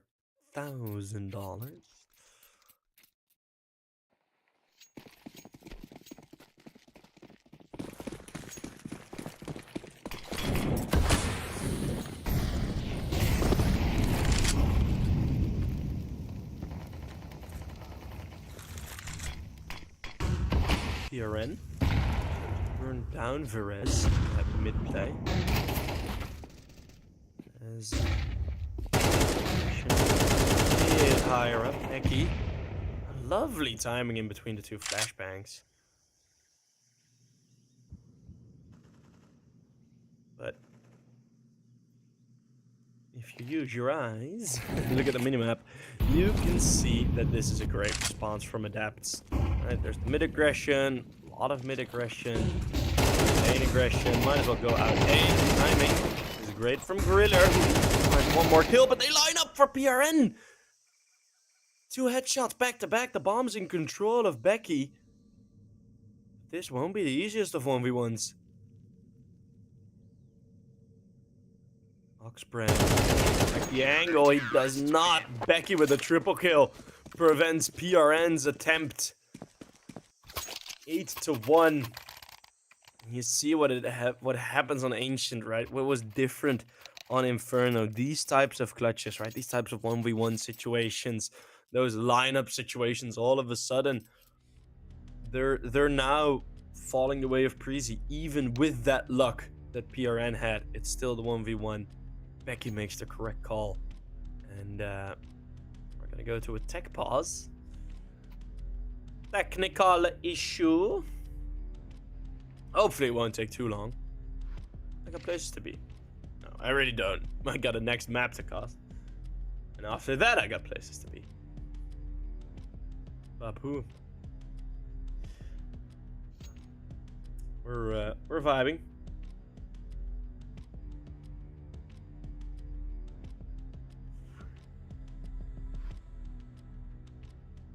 Hopefully the pause isn't too long. Well, everybody in chat, if you want, join me to hydrate ourselves.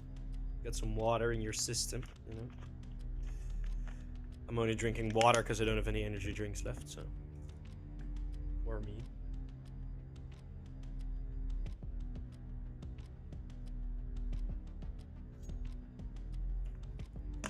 My wife and daughter perished, diseased and malnourished.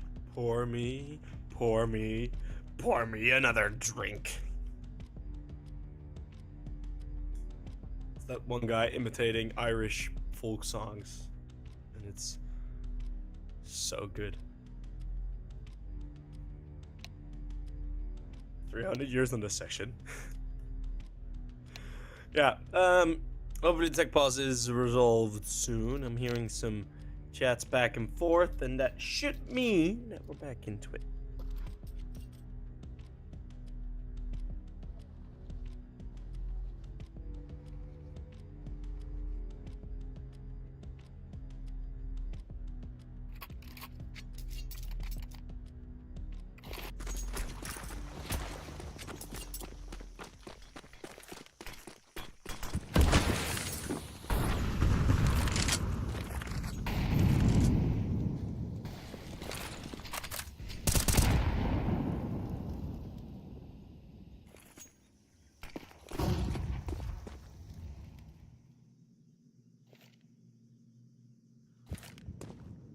What's the A-bomb site they go again? ADEPTS this time. Looking for a bit of earlier pressure. It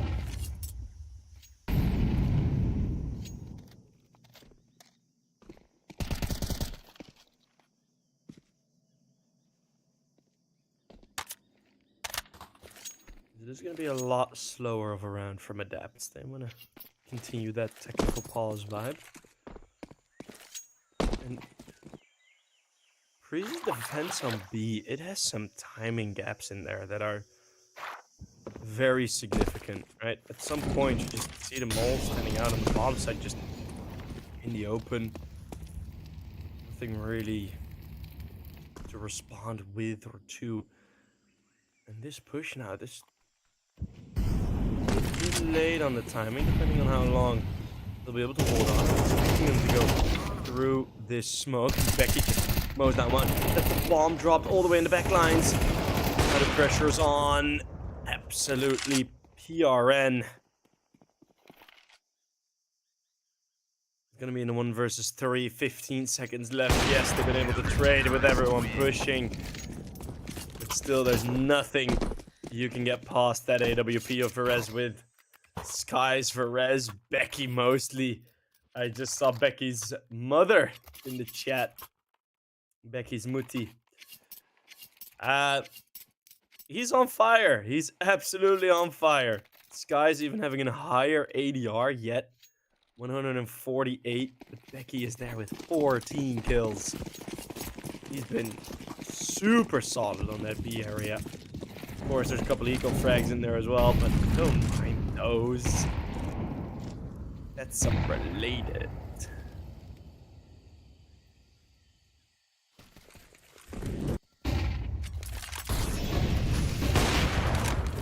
Collateral, but flipping the brick first, so there's no kills. Perez, as Becky just watching, getting baited in. Full blinded. That's at least one kill, and the pressure on the bomb site again, insurmountable for ADEPTS, as has been the case for 9 of the previous 10 rounds already. Those smokes fade eventually, like ADEPTS will fade eventually from this map. Leon will finally take him down. Gonna pick up the Tech 9s just for funsies. Didn't even save the AWP. Let Varese bite again, man. Y'all be good. 11. No, 10-1. Jeez. 11th round. Also going to Preasy. That is what I was meant to say.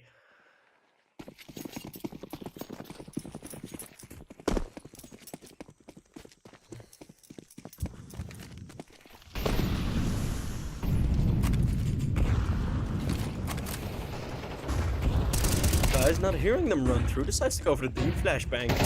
There is some pressure from the top, but Oxbrand does not check below him, as Asilion had already revealed himself as util. More pressure. There is a bit of damage done, but again, it's a 3v5 at the start. Skies does burn a bit, but nothing too significant.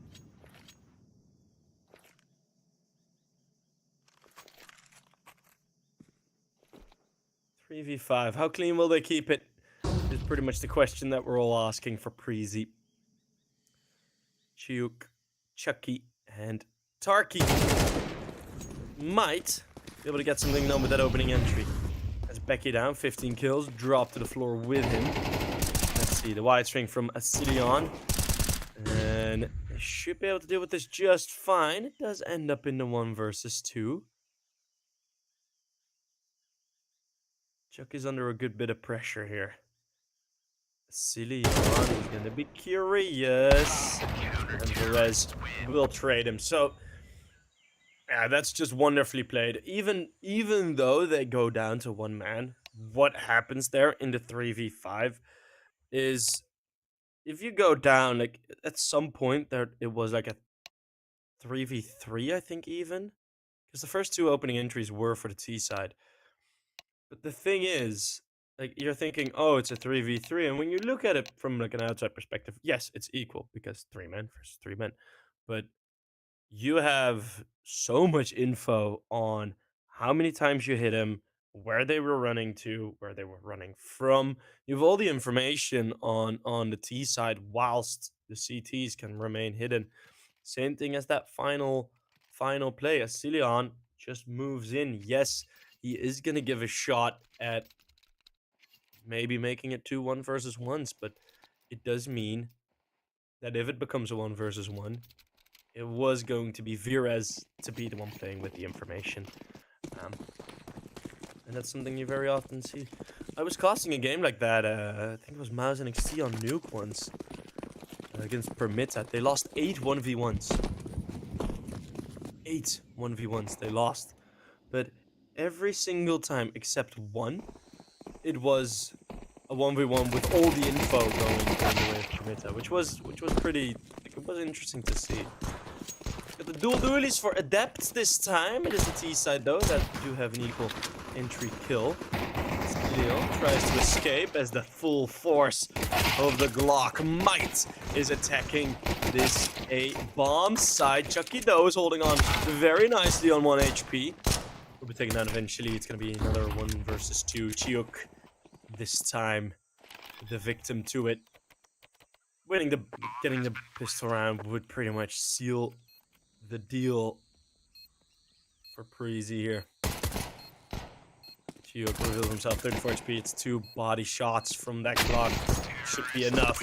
Or just 1 straight headshot beam to the face. We might be able to say goodbye to ADEPTS, at least for this game. Is the Rosso game on after this? I'm unsure. I am legit unsure which of the 2 games is being played, because there were some issues with our Liquipedia in the past. Or not necessarily issues, but Liquipedia sometimes is giving the wrong information. So it should be Rashoma versus X-Hype, but I don't know if we change that. And I can't really double check it now. So my apologies. I'm able to double check it. But it's gonna be 12-1. Map points, 11 of them. Let's see. Adapts.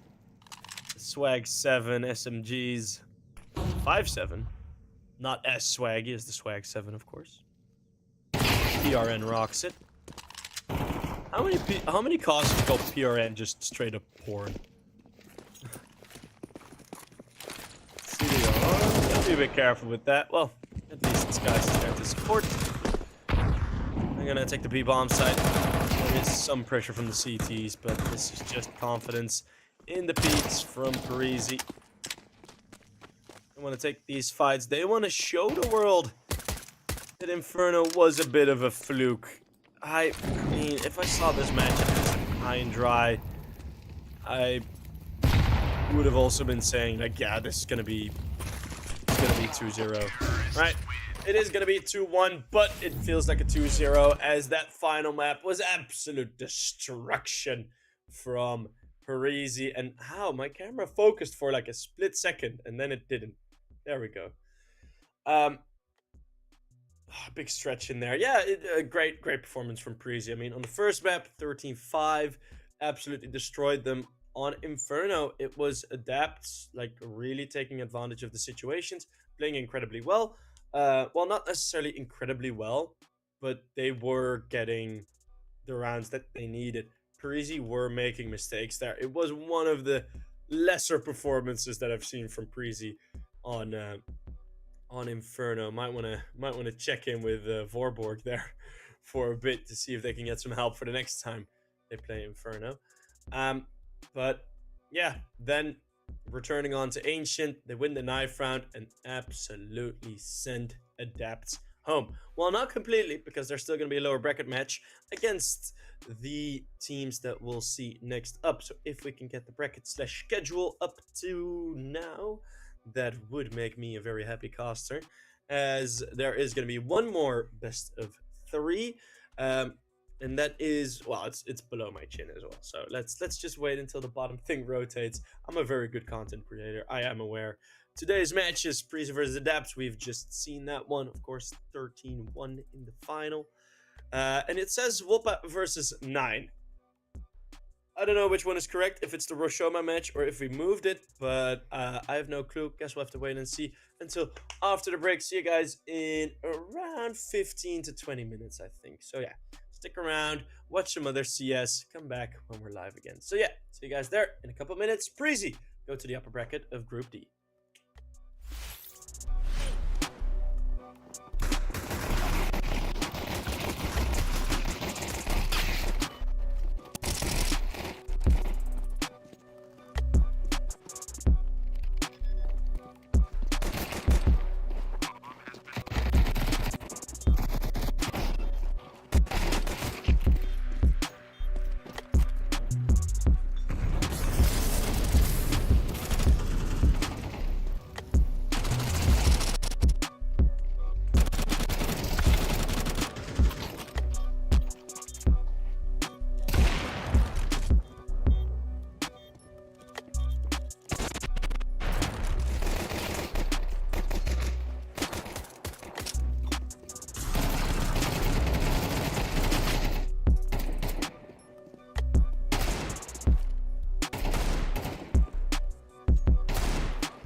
Hello. Oh, jeez, my hair. Hello and welcome, everyone. It is back to EPL for WOPA as they just had an adventure in United 21 with a comeback on Dust 2 in the third map, winning it 16-14 versus Partizan, which have picked up a couple of the old ex-I-Nation players, so at least they got a new team. And WOPA being able to beat them, in my opinion, is a pretty damn good result. So let's see what they can do against 9 Academy here in the elimination matchup. WOPA in the previous game went out on Dust 2, went down to the bottom score sheet, mostly because of their indecisions, as 9 Academy now still scouting a couple players. I'm pretty sure Savage, Zaxi, and Note are, I think, are still on trial. But WOPA just come out of an overtime win, a long 3-mapper, and now instantly some more Counter-Strike. Same as to what they did the last time. These guys are grinding. These guys are grinding hard, so they really want to get that CS in, as much CS as possible. Nuke will be picked by WOPA. That's an interesting choice. 9 Academy instantly banned Dust 2, so we won't see that. Nuke, then Mirage, and then as a decider, Anubis, which are 3 quite exciting maps, so I'm very happy with that. Always love me some Nuke to cast. Yeah, further on, I mean, this is gonna be the first matchup against elimination. Like, one of these teams we'll have to say goodbye to already. That's gonna be pretty hefty. This is an elimination match. Earlier than we wanted it to. Tomorrow, Rosomaha and XI Esports will play their first match in the group stage. So we got the group stages a bit mixed and matched up. That's no issue, as the dual dualies are out. The CTs, but that back is perfect. Full wide WOPA not slowing down after the previous game. Bomb has been planted. And they're gonna get in hot and fast. Hold on, by the way. That didn't show up on the players list. It's Esperanto playing. That is so cool. Esperanto is in. Okay, well, Note, let the dualies sink from behind those. Nuffy with a great one tap, and they are surely warmed up. But Esperanto in the server? Okay. Okay. That is a surprise for me as well. Damn. There's already a tech pause. Ugh. We couldn't wait like 2 rounds before the tech pause. No, we just had to just get on in there.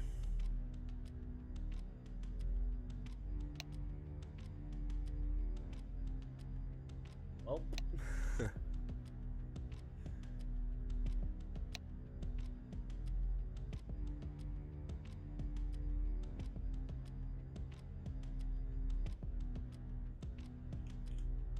So, first round done, and the pace absolutely showing up.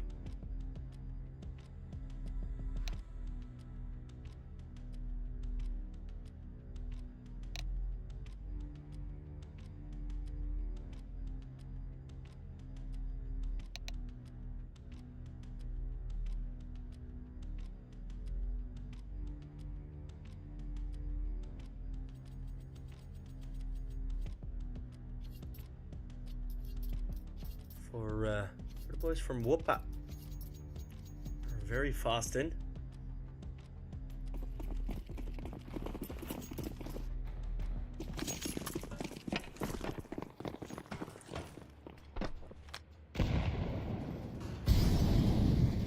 Let's see if they can manage something here. Esperanto with Deagle. That gets 1 shot. And on the outside, it's Savage also with 1. So they got the 1-man advantage. Forced by long range SMG, finishes off what Hypex started with the scout. And now Lumsen is gonna have to try and retrieve the bomb, but there's three players here on outside,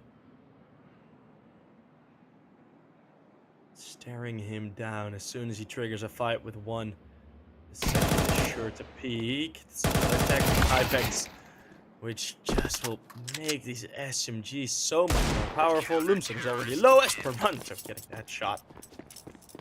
Esperanto will find the final one and the first one. So that is going to be the forced by win on the CTs.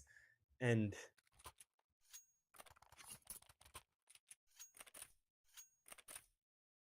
that's a good W. That is a great W.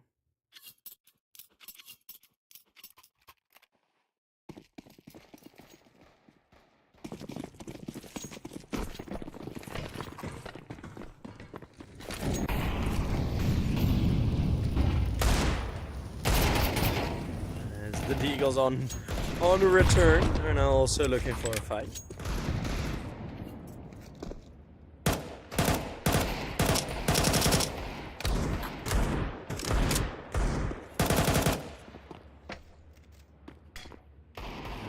Galil picked up from Sturzig is able to do enough.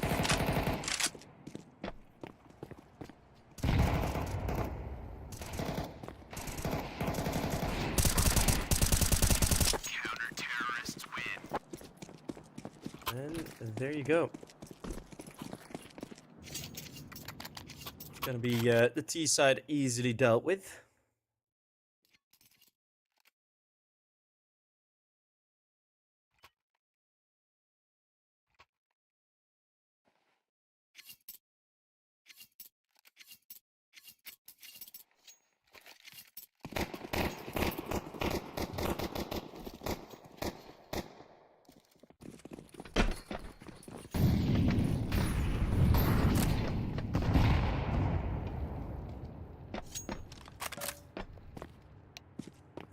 Razor, oh no. Razor died. Ran into his own molly, I think. Note will be mowed down. And we'll mow them down. Excuse me. So Sturzik will find the final kill, and this is gonna be the natural progression of the game. What up, Wojtek? Named after the bear. Beautiful story. Wojtek the bear. You know, it's nearly 2 o'clock, and in 2 hours I gotta be somewhere. Not necessarily like that I'd have to be, but I'll be late for it.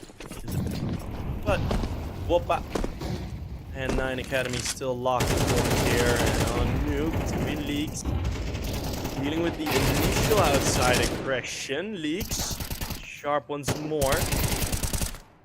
But I won't be able to deal with the others. Note, just so systematic. Lumsen, usually very good in that ramp position as well. This time is going to be Note to get the better of him. A good angle for a low HP player as the fight inside is going to be slightly lost. Vister, though, is still alive and looking for a fight. Vister now also low. Note.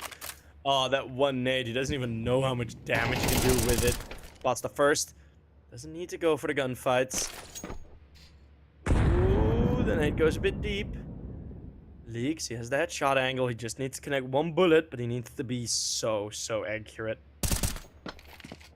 Now the fight is opened up, and that allows Note to get the peak. 13 HP, but he still survives 9 with 4 rounds on the board.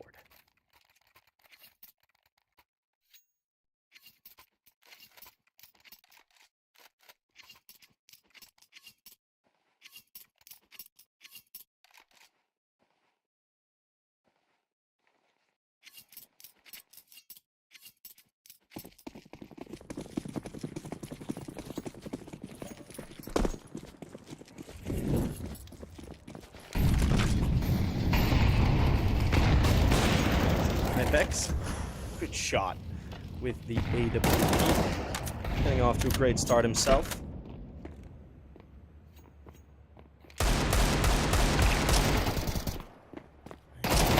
Slowly with the Deagle, maybe there to find something. There's the opera to go down. the AWP to be picked up, so the most important part is saved. It's nice to see Esperanto back. I remember he made a tweet of him wanting to return to Counter-Strike. Rokas Esperanto Milasauskas. No team currently, was the MVP at DreamHack Open Summer. He's been a part of the Budapest 5 actually. So Esperanto, if I am correct, has won one of our previous tournaments. Which is damn flashy to realize. Hypex, after all those heavy gunfights on, it's gonna go down first.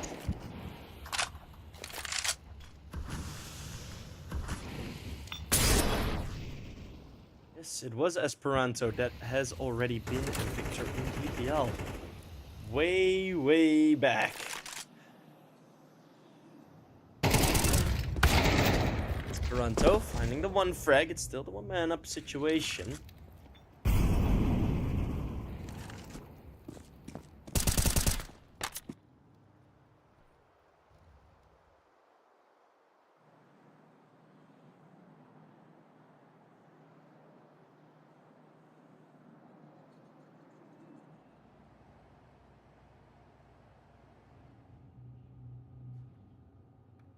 There's note. Deal with the low HP players. Another low HP modem for him. Quite enjoyable, I reckon. And then the man advantage is flipped on his head once more. The bomb has got top bomb side. 9 are just so good at these mid rounds. They're hitting all of the shots that they're needing to hit. Working out nice. Working out lovely for them.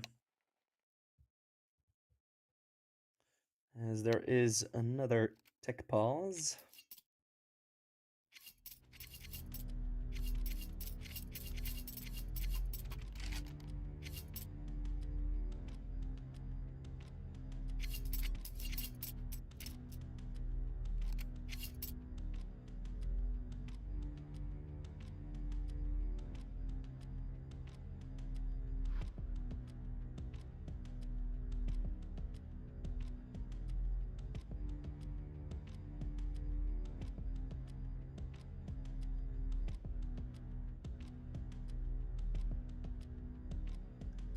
Hopefully the tech pause doesn't take too long, but I do understand. Well, I do think WOPA are quite happy with this breather because they got off to an amazing start. But then it kind of fell away.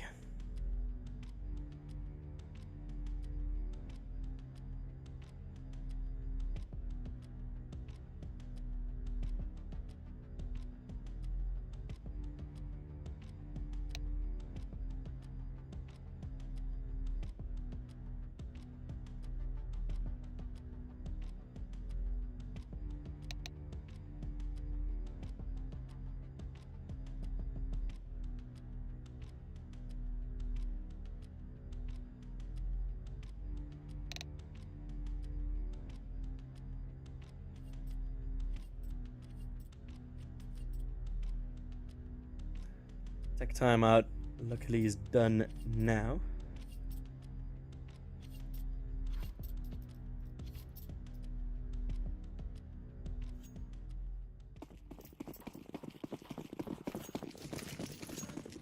And there we go.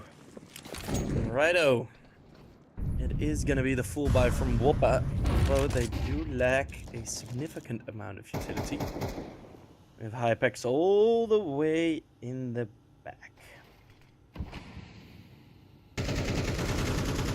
Holding that off at long range.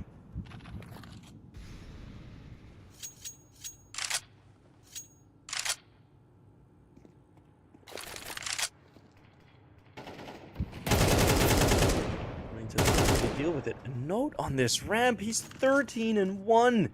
He's unstoppable. absolutely unstoppable. He's just been looking so damn good. Really, there's nothing much you can say against it, because it's another double kill. He's completely destroying one full avenue of this map. Note even now starts to push in a bit, putting pressure on Vstar, forcing him up and out the lobby. The Belgian, one of the better remaining tier 3 Benelux players, showing up.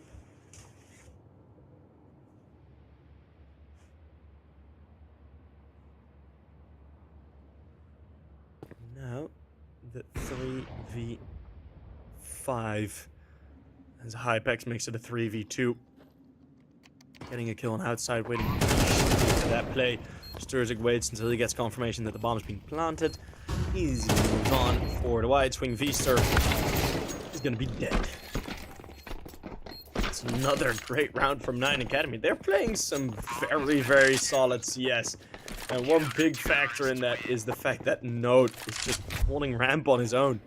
Just haven't been able to deal with him. Look at this. Just bang, bang, falling back, then pushing forward again. Just back, forth, back, forth. He's been looking great. 121 ADR. Sturzik's there right next to him.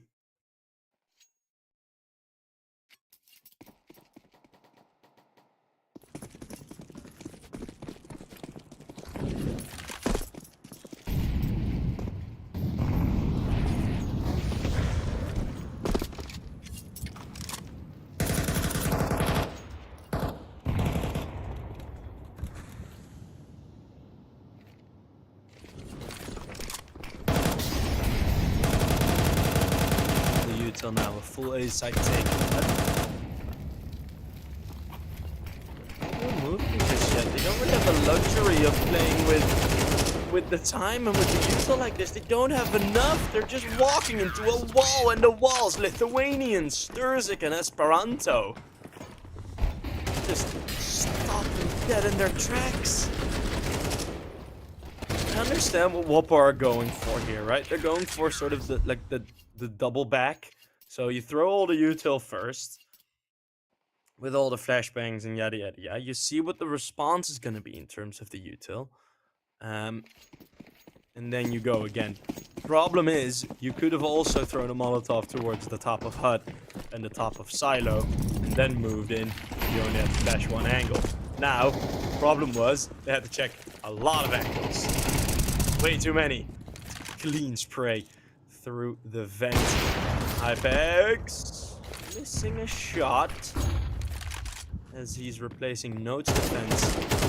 Note is rotating over towards outside and continues his reign there as well. Almost drilled drop behind. Hypex could fall here, but he won't take another opportunity to miss another shot. And 9 Academy, they're looking amazing, man. So good. So good.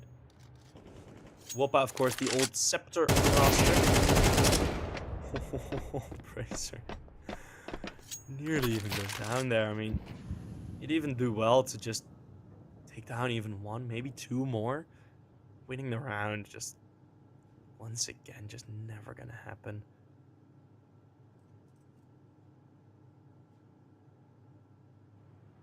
Or he's just gonna go save the AWP.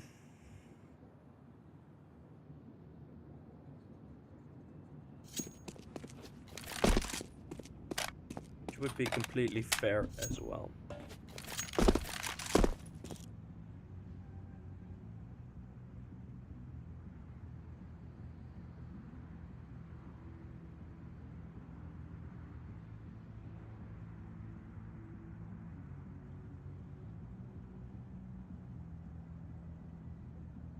So we will wait and wait and wait until the AWP is saved. Counter-terrorists win.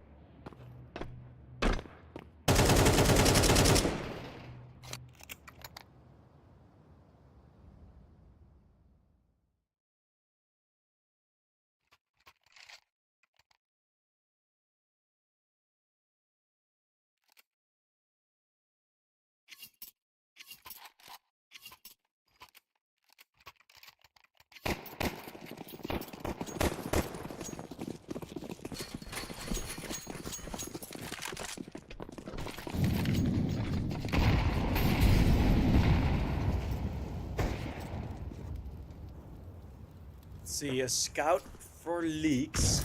The AWP there as well.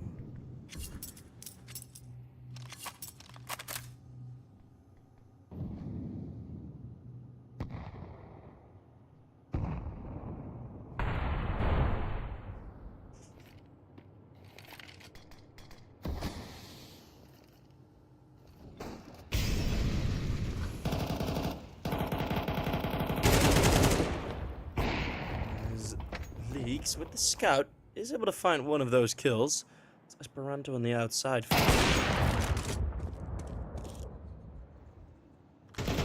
Apex. Out. Oh, the double play. It's not going to work out. Razor holding the flank. Ignofi with the double spray. It's not exactly there. Molotov. Bomb has been planted.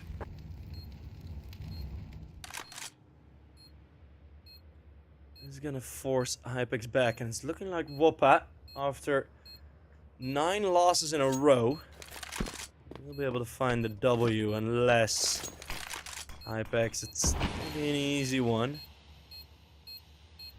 You're gonna need Gnofi there because surely they will start to just shank their way through. Hypex is gonna clear exactly the wrong angles. Yeah, there ain't no one behind you, mate. Oh, and he just gets the tag on Gnofi. Well, that's a warning at least. Can he get away in time? No, but Fraser's also dead. Gnofi survives with 1 HP. Oh my goodness, the bomb is the biggest menace on you. What a shot there from Hypex, by the way. And then this...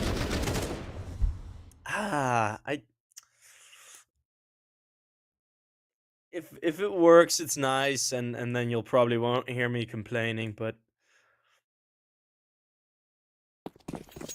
It's you do become a bit of a victim to... It looks like a crossfire, but really it isn't. Oh, they're gonna test node again, and oh my goodness, oh my god. Just walk in to your death. No flashbang used. Thought they could dry peek.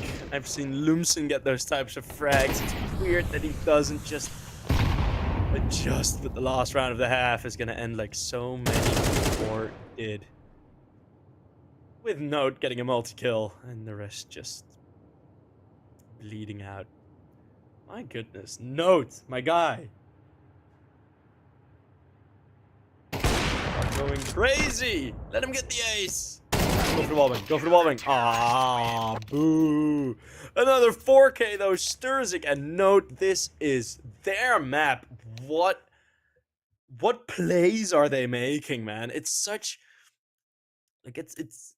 You see how... Like, how impressive it is in terms of the overall map play, right? How impactful it is when you have a player like Note protecting the ramp like that.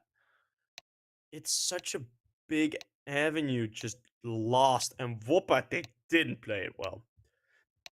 Absolutely not, right? The ramp, it needs a flashbang or two, you know, bounce it off the wall, try and get out, you know, throw one deep one way, throw one in the other back corner, try and throw, you know, an exit smoke, so bounce it off the corner. So you have a smoke where Note can't see you all exiting from the same position, right? Spread out a bit.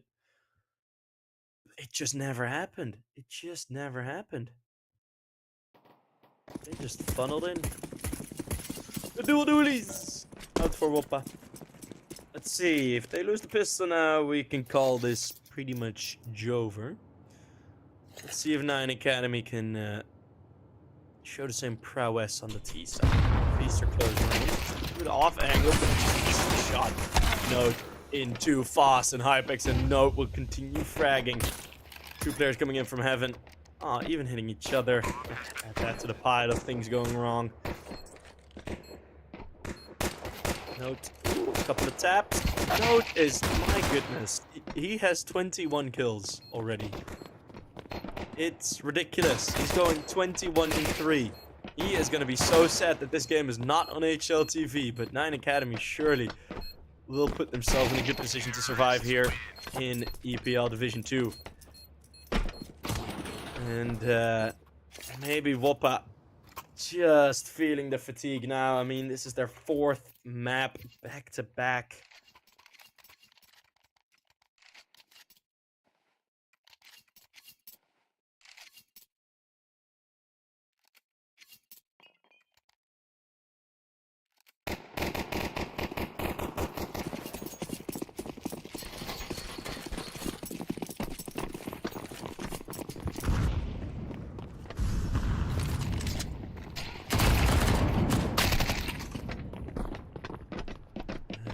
Notes again with another opener. MP5 is out. And another force buy for WOPA. For the CT sessions. He's going to be forced forward. At least one good kill. They know where he's at. Back to the dome.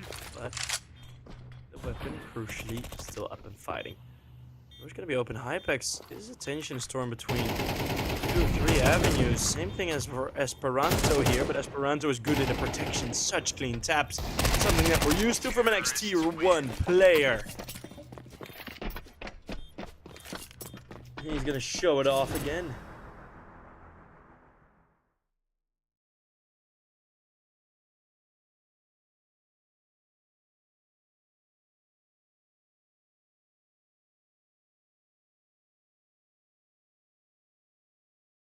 Oh yeah, he was in Chaos. Imperial for a while.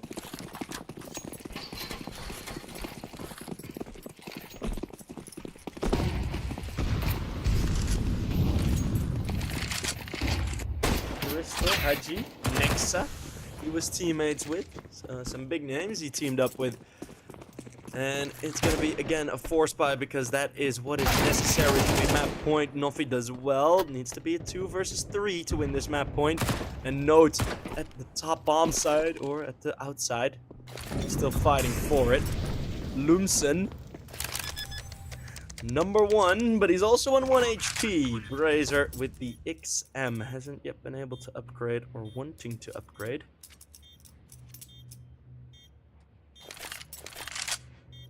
Esperanto's just sneaking around. Knows the timings. He's gonna swing open. He's gonna have the advantage next to the XM, and then Lumsen on 1 HP just needs to make 1 bullet.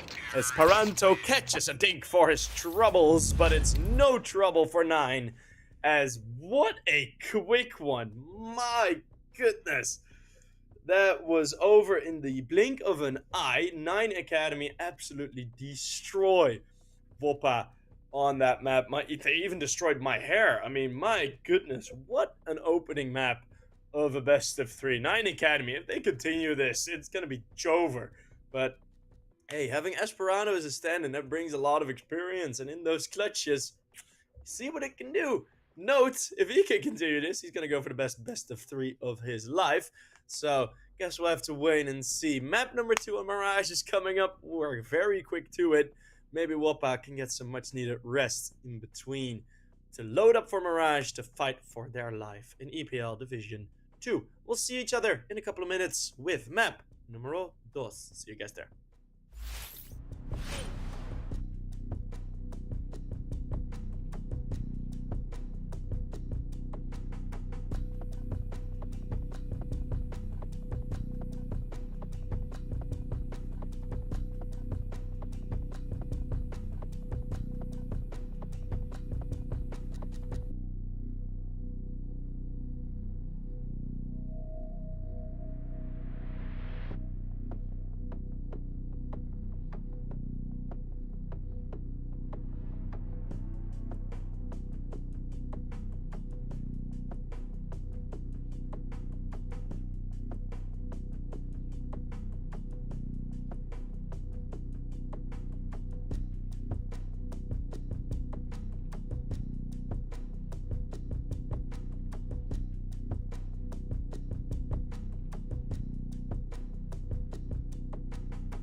Hello, hello, hello. We return to Mirage. It's map number 2.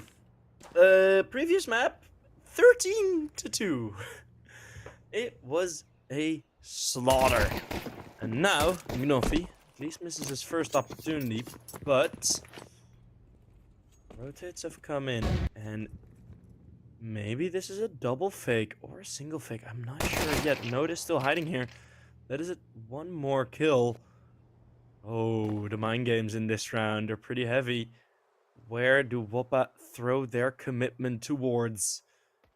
It's looking like 9 Academy got them to spread out again. No, it's still looking to solo exit out of the apartments. Now it's just the one player. Only Lumsen, that flashbang straight on him. Does get one shot, dancing around the pillar. Leaks, of course. One of the top performers from WOPA. I'm gonna get another good shot, so it's gonna be a 2 versus 3 on the defense. At least they got the bomb down, meaning a force buy in the next. Head spotted. Esperanto wants to get out, but it's Hypex finds one more kill. Let's see how they will deal with these crossfires into the bomb site. Now they go, but Hypex keeps hitting his shots. And now it's 1 versus 1. Esperanto will, of course, win it in the clutch. He's been flawless thus far. 9 Academy, 1-0.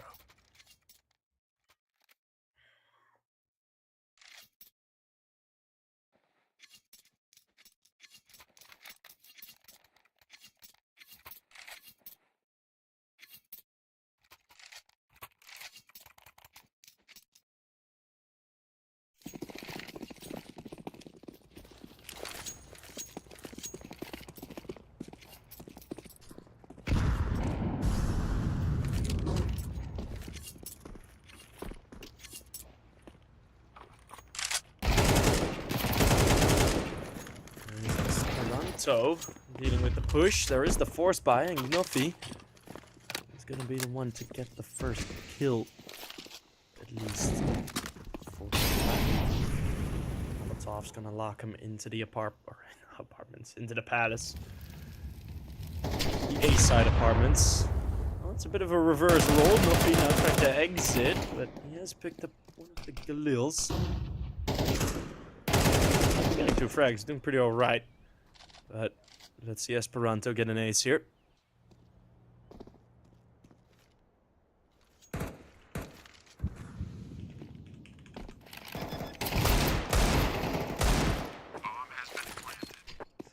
Oh, Lumsen actually getting away with one more kill. Hypex dealing with one again. We move into the 1 versus 1. The Galil. Ooh, nearly good enough. Couldn't finish off the last 22 HP. Behind the box, he's trying so hard. At some point, these bullets must connect. Doesn't want to shoot straight through the middle. The drop down, heard it. The peak is very well timed. Hypex pumping himself ready.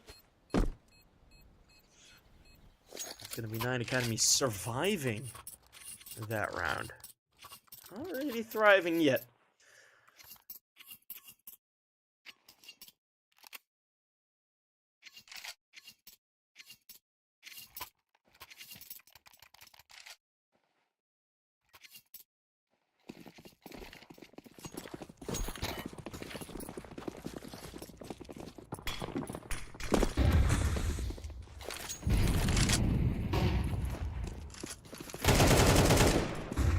See, Hypex with an opener, and there's a bit more confidence in. Notes has just a deagle. Well, not necessarily by choice. The money was pretty low on all of them. Oh, that's gotta be frustrating. Oh, that's gotta be even more frustrating. First not connecting your shots and then just getting wrecked through smoke. Well.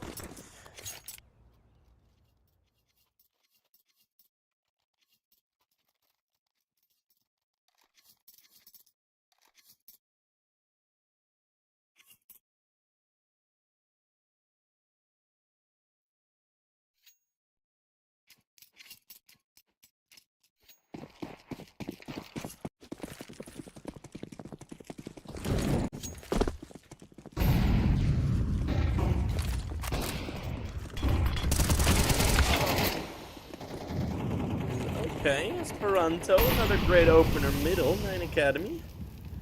It's been twice now that they've shown to get quite pacey for the mid control.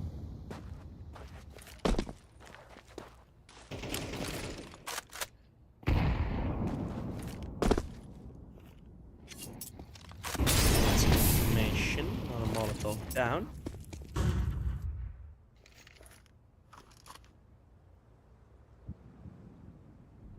With that opening pick, nothing more yet performed. Viewing as how cautious 9 Academy are being with clearing T-spawn here, I'm assuming this position from Gnofi will not get more than 1, maybe even 0 kills. But that can always change. We've seen it change on a dime, where all of a sudden this position is not checked anymore. Let's see what they will do. Flash pool, there is a peek, and there you go. That is the 1 kill I was talking about. It's the bomb spotted with it as well. And the Molotov, not exactly where you want it to be. Flash doesn't connect, still Brazier moves away from the angle. There's coming in from CT. Ooh, there's a lot of pressure here. 9 Academy, they completely underassumed how much presence the CTs would have at the A bomb side, and that's a very good push.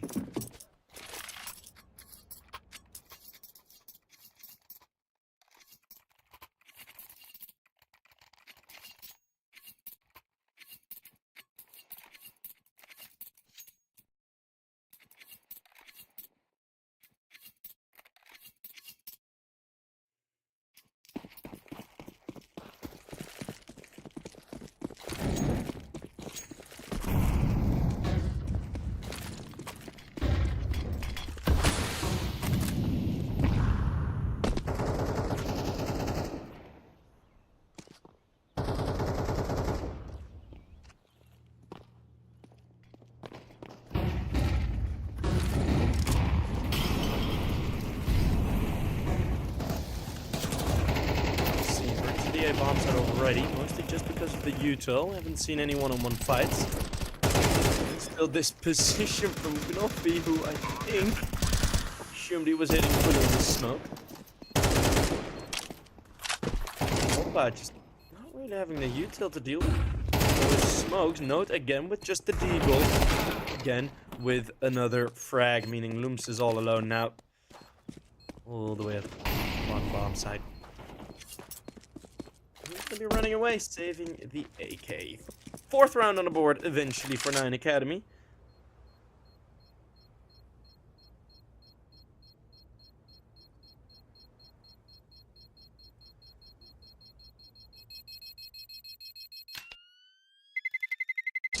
Terrorists win.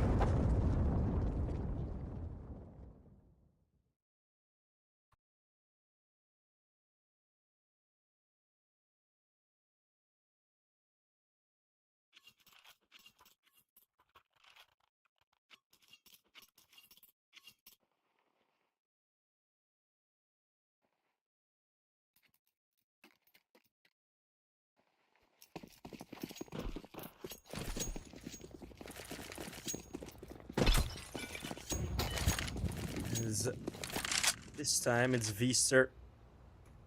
He's gonna be the one. Just the Deagle and Savage. We haven't talked about him much. He hasn't had a biggest role to play in the previous game.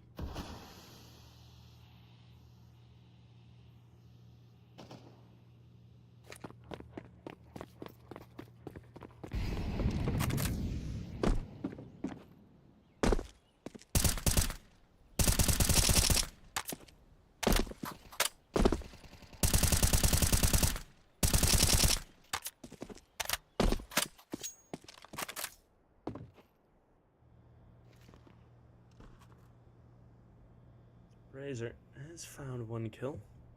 1 minute left in the round, a 1-man advantage, something they haven't been able to enjoy much.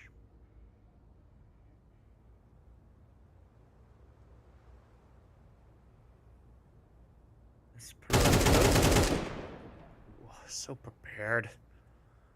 WOPA information hungry.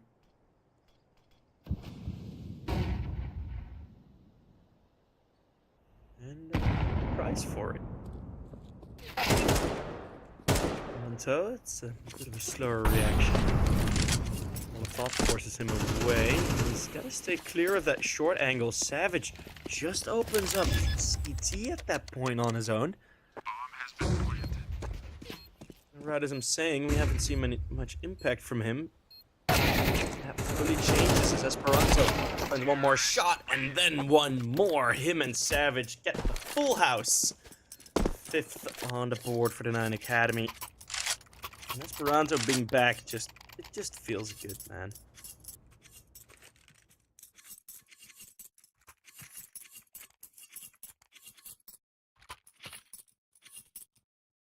Just feels so good.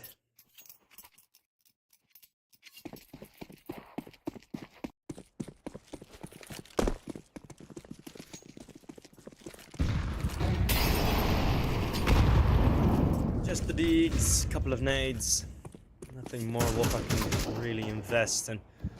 Although these rounds have been going at a bit of a slower pace, that's been in the same direction. And Lumsen with the Cedar Creek, some nuclear deagle headshots. And that's 2 AKs to be picked up. Leaks and Lumsen are the ones with armor. In the meantime, 9 Academy and adequate response toward the A bomb site. There's a big gap in that smoke, though. That is gonna allow Lumsen, without real much trouble, enter in here. Note, that's a great response with 2 more. And the deagle from the other side. Sturzik in 1 versus 2. Yes, he does have the advantage. Vester on no armor, but he is gonna sneak in. Leaks does still find the headshot, though. Not even the headshot, just the kill. WOPA! Eagles only. Somehow doing better than they did with full rifles. Well, it's how it rolls sometimes, you know? It's the way you move and move it.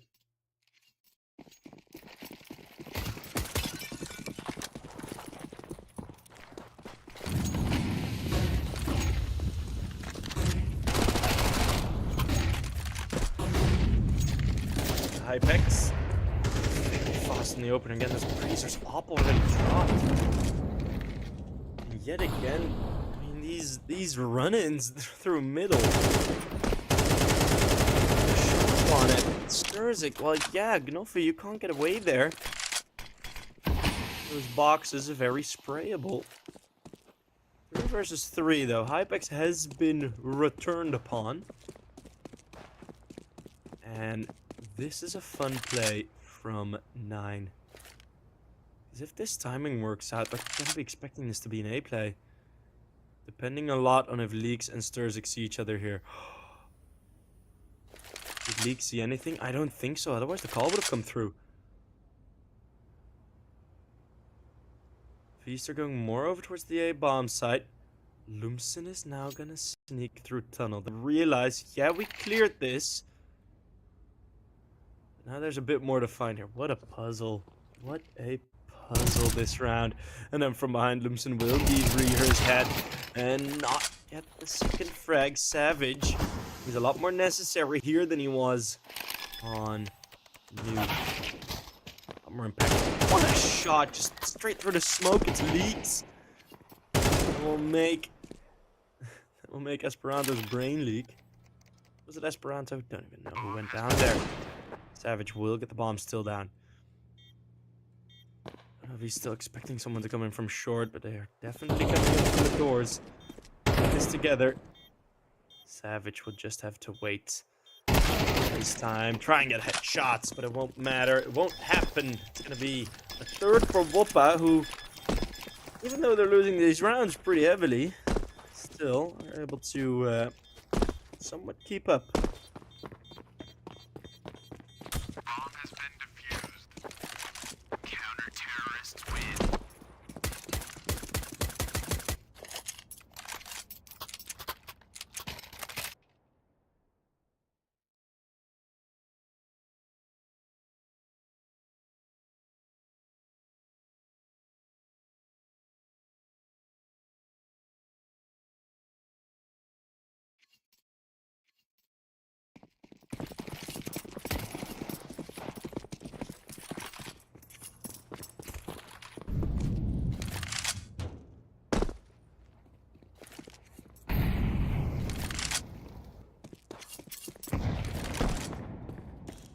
be Savage, the distraction. Still though, through full blinded. He's gonna get caught. It's Leaks with a triple before the deagle connects, and there's still one more player. Well, half by rounds, even from 9 Academy. We'll be destroying him.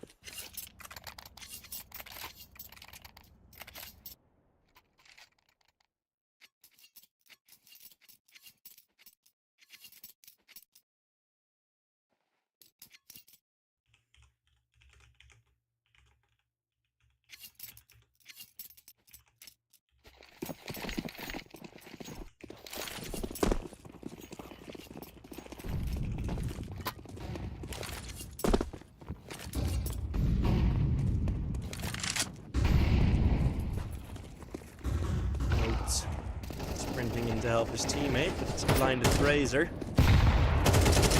First kill, Savage. Afraid the nade into the smoke, but Vester is unable to clear it out. Vester's been having a lot more impact in all previous games, in the game they played earlier on United 21 as well. Just hasn't been able to output the same impact this time.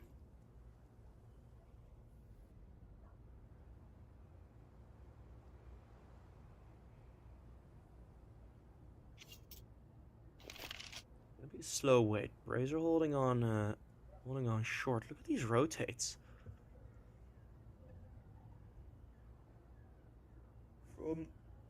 From WOPA.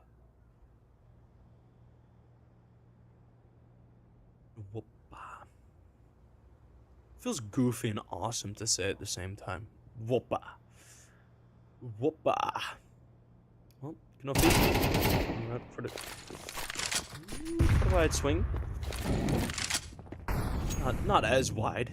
Not as wide as your mom. Knoppi burns down. Sorry. Knoppi burns down Savage. Equalizing the situation. There is a smoke from Hypex, which, in my opinion, should be used for a connector. It will. That's a weird position to throw that molly. I guess it'll work. Whoa, straight through the smoke. That's one kill. Now Esperanto will have to desperately get this bomb down. And they're just gonna rush him down. Esperanto picks up the AK just in time. And now he's thrown into the 1v3. His shadow getting spotted. 35 HP, but at least gives him a chance.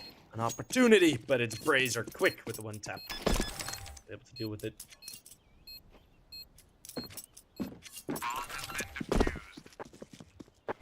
How much do I get paid per map? I'd rather not share details, to be fair.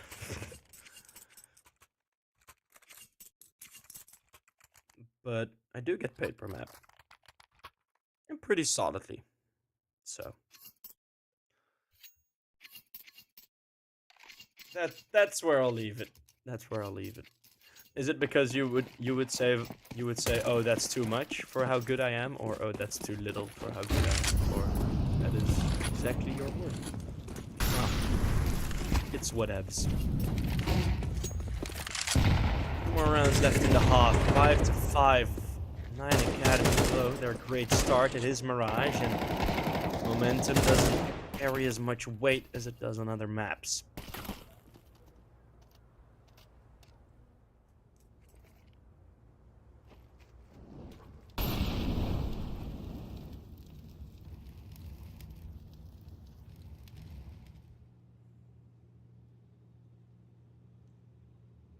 Vester is gonna get very close to short. He might be walking into a trap while the totem pole set up. Lumsen also reveals his position. It's gonna be a clean 1-on-1 fight if he takes it. Razor is there to help. Bomb's dropped all the way down in short. Needs to be fetched. What a shot from Hypex, man. Just absolutely convinced himself that there would be one player there. 9 Academy doing very well in this round. To maybe still recover a win in the half. It's a tap from Sturzik. We'll eventually connect. That's ambitious, going for that shot. Jeez. He's gonna be saving the AWP mostly to just not give it up. He could throw it away for all they care. The money's gonna be good enough anyways. Just doesn't want to hand the AWP over towards the enemies. It's gonna be 6-5 for 9. Terrorists win.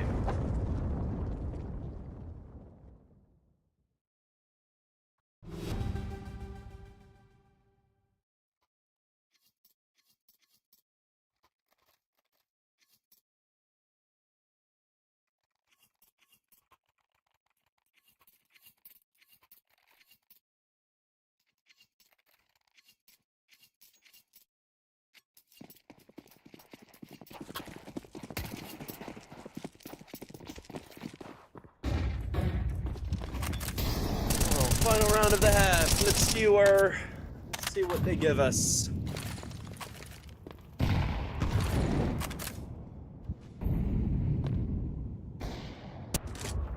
Razor and Vester will both get their shots hit.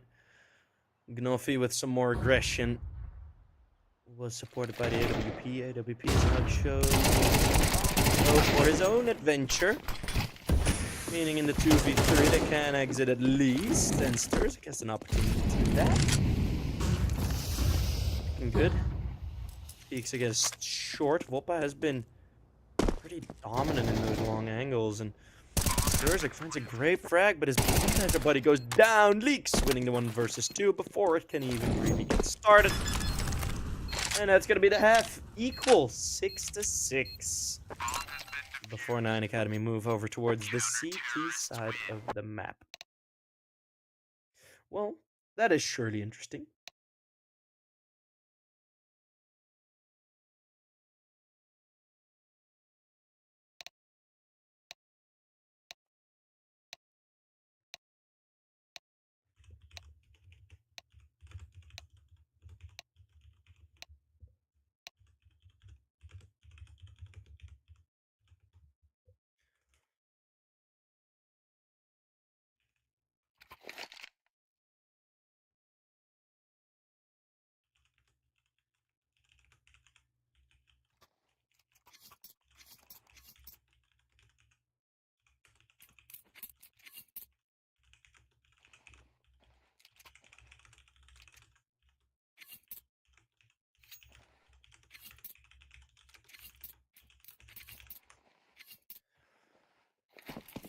As the half is done.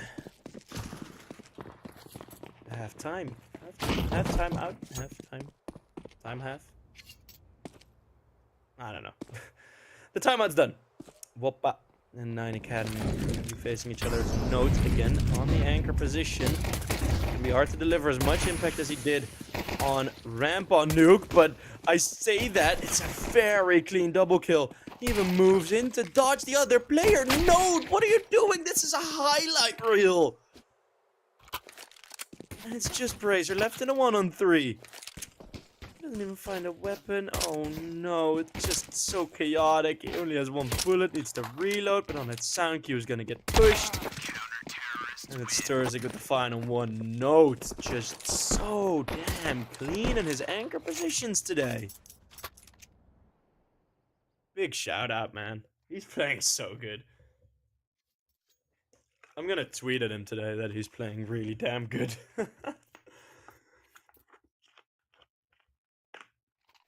I'm pretty sure he follows me on Twitter. I'm pretty sure. Let me confirm that.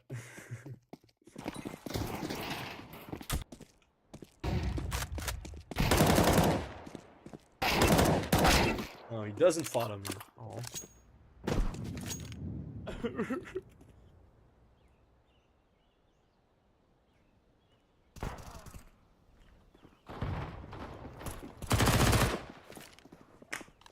There's a good note.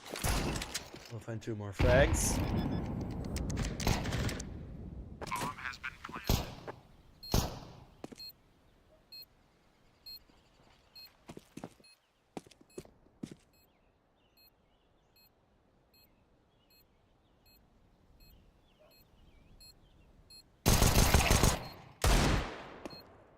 Ooh, Knoppy and Lumsen. What? These deagles are actually connecting actually hitting their shots, and music now.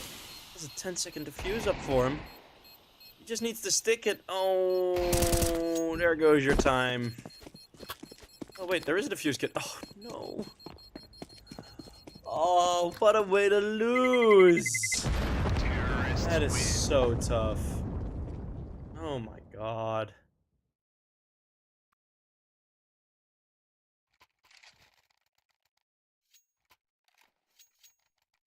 That is very rough.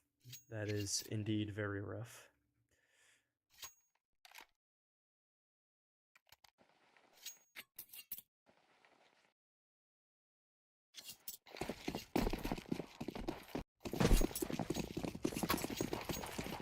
But there's gonna be Sturzik still with the rifle. WOPA. A great start here.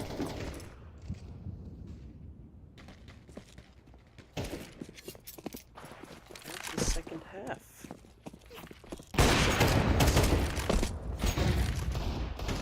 More bullets connecting through that tank. Esperanto wants to line up the headshot. Only does so with one. Note also gets caught. Pushed out. More and more solid this round for WOPA.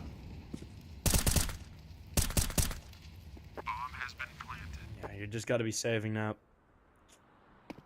Maybe you can get an AK for Savage, but how much more is possible? Well, it is gonna be only the AK for Savage.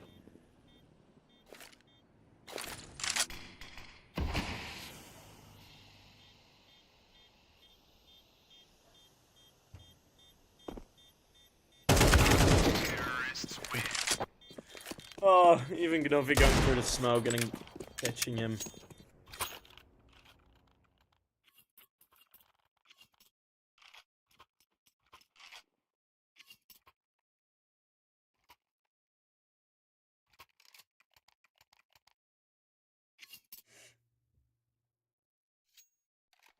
Why is Kukuboomba not playing?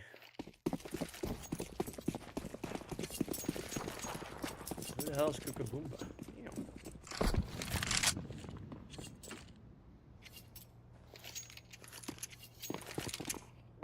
Gonna be the full USPs and the A side execute.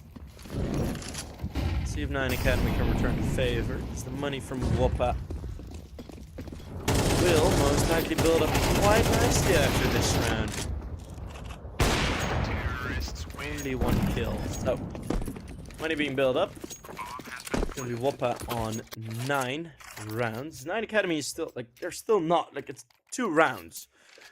But a lot of the momentum currently swinging the way of the Danish.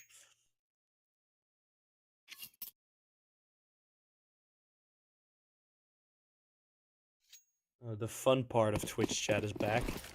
Thank you, guys.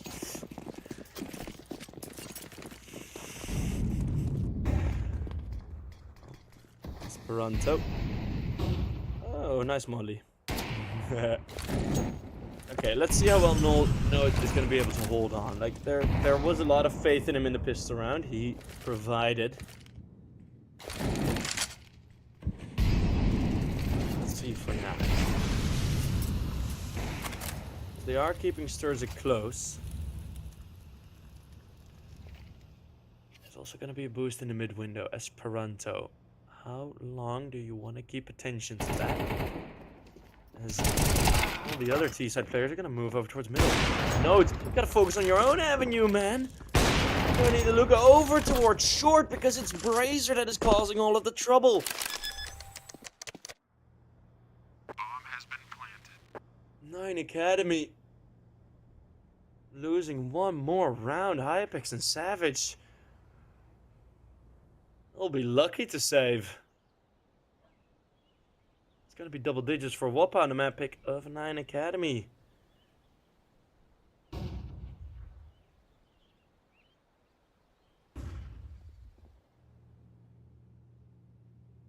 think WOPA have just taken enough rest.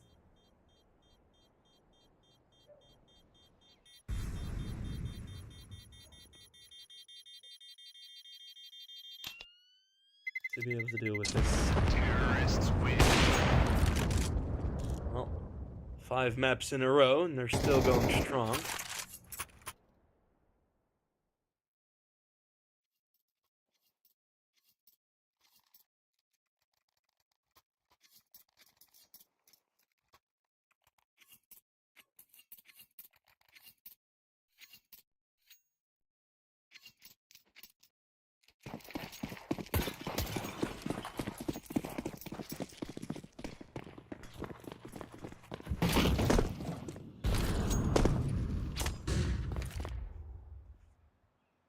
Once more, mid control taken. 9 Academy. Oh, they confirm it. Confirm it with Visa at the top. The A-bomb site. Time to fall. They'll be already with the opener.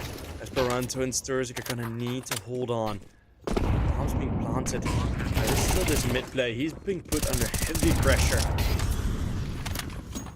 1-man advantage, but this has just not helped them at all thus far. It is gonna be a very quick rotate into CT.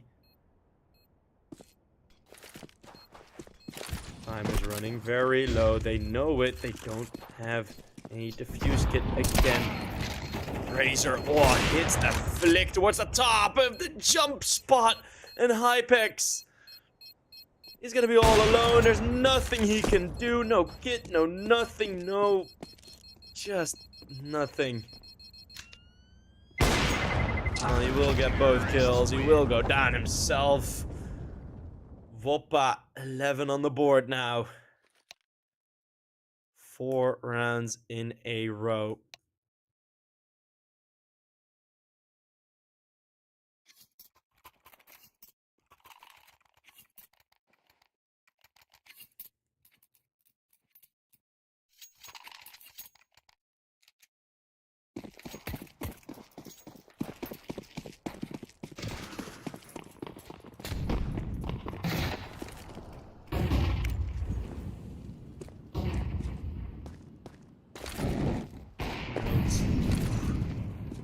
Gotta be careful with Razor doing that.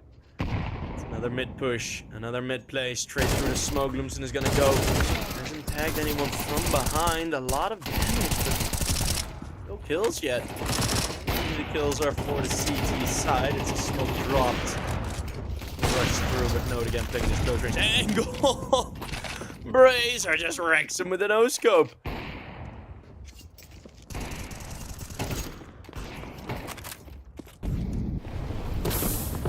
2v5. Oh, they get stuck at each other's footsies.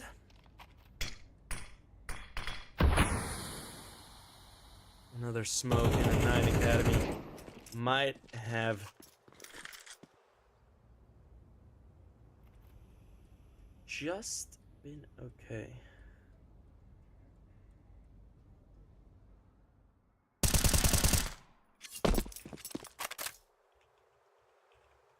Nice kill by Esperanto, confirming the round pretty much. Unless leaks. Well, who knows?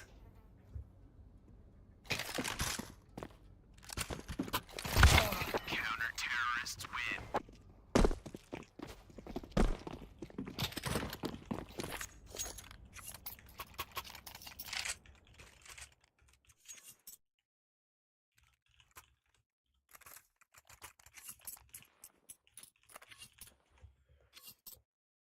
Well, 8-11. The hot streak stopped.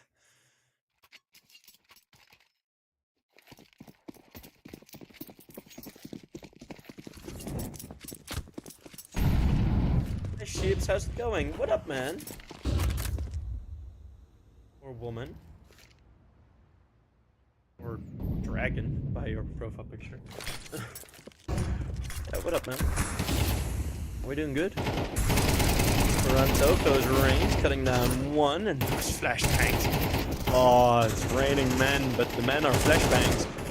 And, ooh, that final kill from Lumsen just put a nail in the coffin, seemingly. Because Sturzik still with a bit more pressure. Vster straight through the smoke, finding one more kill. Notes has been performing well on the B side. Now he needs to do it on a 1 versus 1 with similar HP. This time there is a defuse kit though. Ooh, notes. That may have been a very expensive check. At least he spots it. At least he spots Brazier going in. There's another tag. 6 HP versus 6 HP. Notes doesn't want to deal with flashbangs and all that, but Brazier has perfect vision. And it's WOPA gonna be on 12.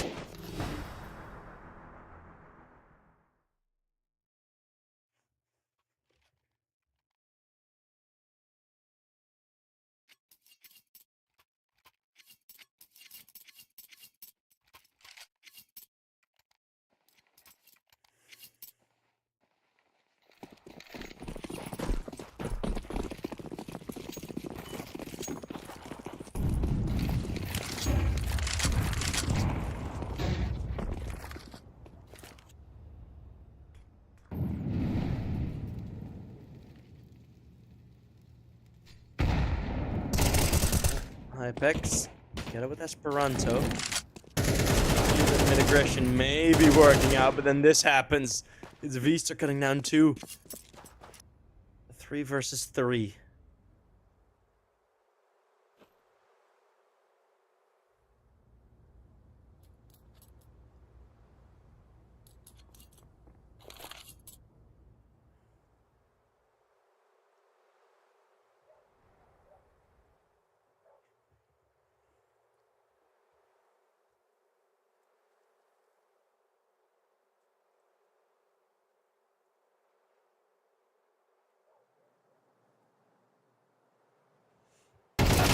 Notes, close range. Will be falling. One player on the flank. Sturzik, have a nice timing. His teammate comes from the same direction. 2 versus 2. This is to keep the map alive for 9 Academy.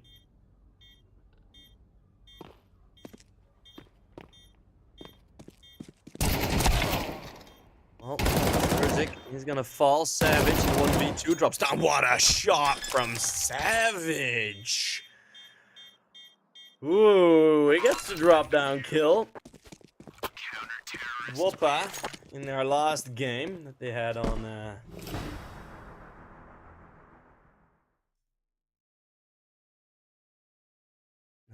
United 21. They made a comeback like this.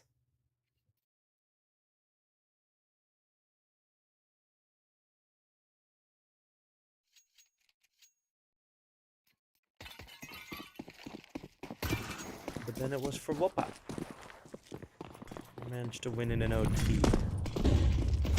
Well, let's see if 9 Academy can do the same to them. Vster under pressure again, but WOPA have been pretty confidently dealing with this mid-aggression. This time it doesn't look as smooth, but the kills will prove me wrong. The Brazier on a scout. Looking to get enough done to complete that round.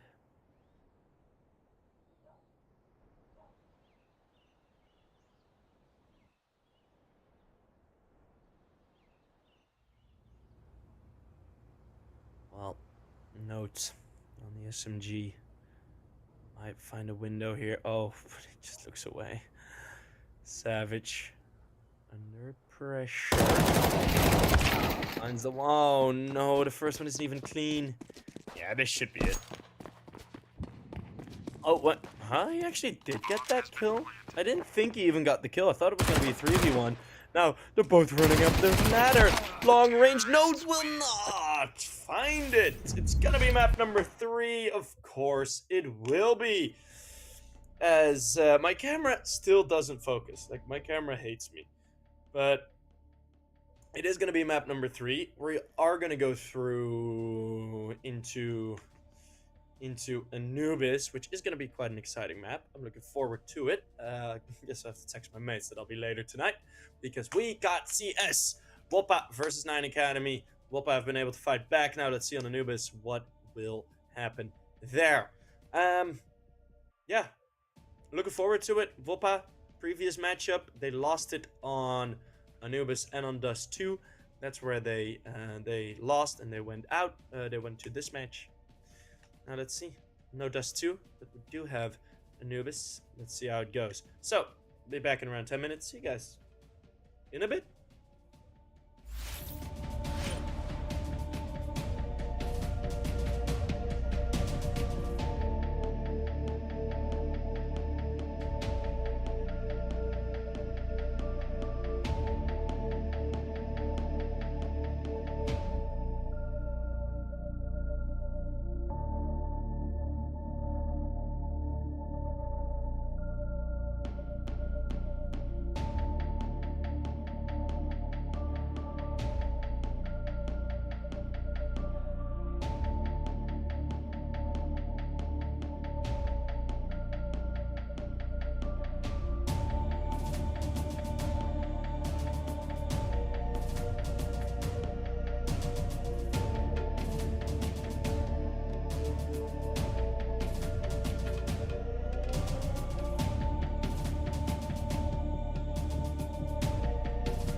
Welcome, welcome, welcome. It is going to be, well, a great match, that's for sure. Well, we got, I think we should have had the knife round, but we've already had the knife round.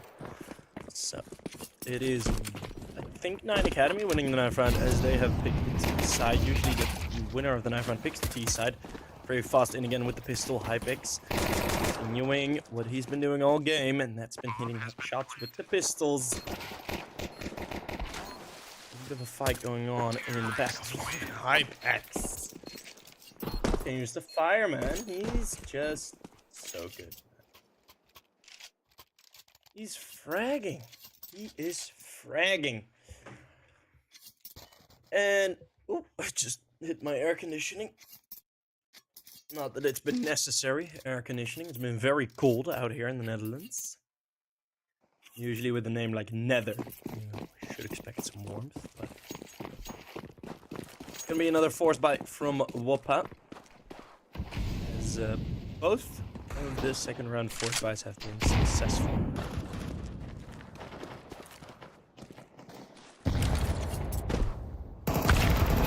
Urzik. Ooh.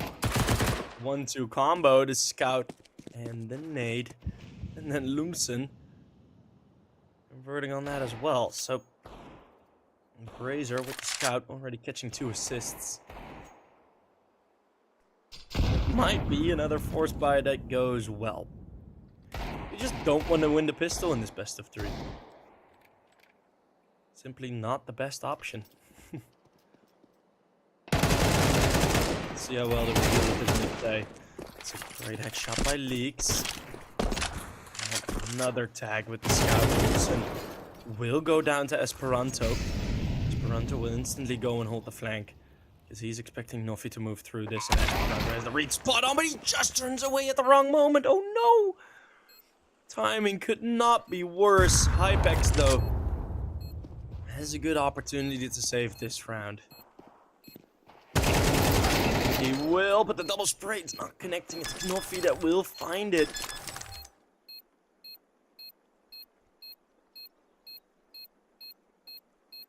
And it's gonna be WOPA winning the second round of the game. Oh boy. Another force by win. But with the T side, they're getting a bomb plant. Surely we will see more weapons enter the fray.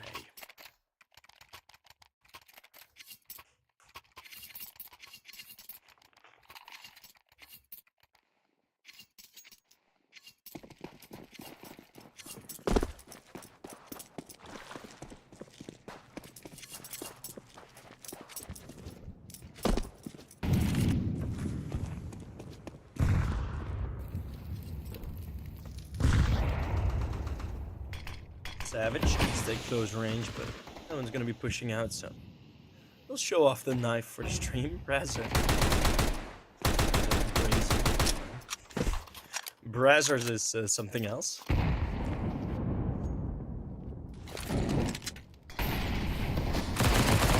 Forced forward, and Sturzik and Esperanto just die.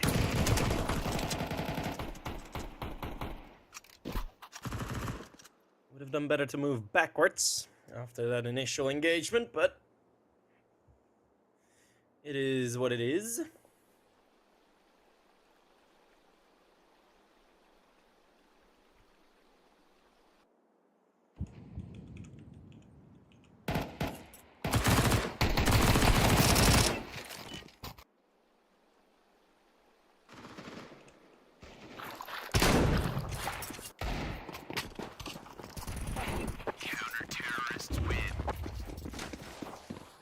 CTs will convert very easily. There's just no opposition left to offer.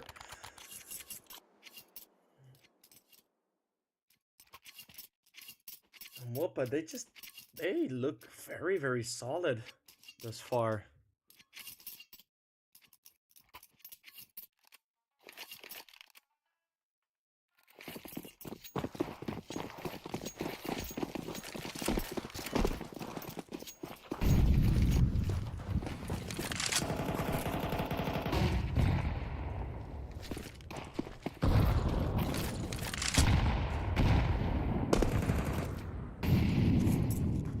will be thrown in.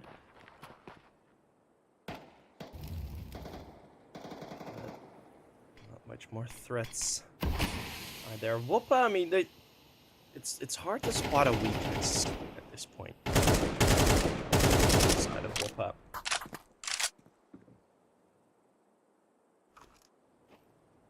Thus far, of course, we haven't seen the full rifles yet, but it has looked pretty damn solid. And Eagle not connecting. It's WOPA, WOPA, chicken WOPA.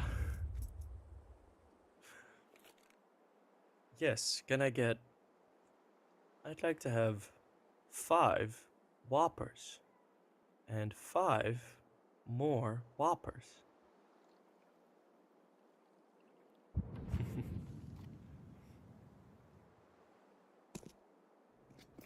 Could possibly get a bomb plant here. It's 1-for-1 trade. Imagine pick up the Galil. Ah man, it just doesn't feel right, does it? And oh my goodness, the flash comes right behind the barrier as well. Insert. Playing close range. I don't really know why Savage is taking that fight. Couldn't have gotten the bomb plan anyway. Too close range. Third on the board, the 3-1 after you win the force buy. That is per the norm.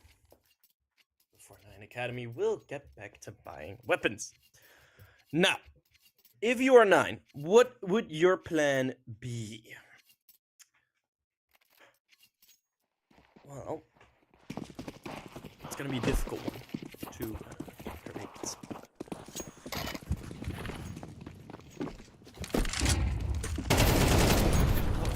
It's going to be Hypex that will deal with the aggression. WOPA doesn't want to sit around on this CT side, which is good to see. But Esperanto is allowed a lot more space. V-Surf saves some time, and oh, that's a bit of an early reload. Don't need to shake the mag that quickly. You know. Just shot by Brazier. And that should mean the round will go over towards the T side of things. I'm expecting like a 7-5 half. Possibly. Brazier will stay alive with the AWP. Hasn't gotten any impacts in this round. That, of course, does not mean he won't get any impact on the next.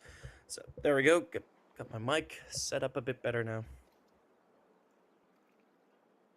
For all of you watching, if you are watching this because you see 9 Academy and you think, oh, I really like the new 9 team. Well, come on, hop by on the personal stream later tonight. Because I'll be streaming 9 versus Permita. Terrorists win. ESL relegation. ECA relegation. Because that's going to be vibes.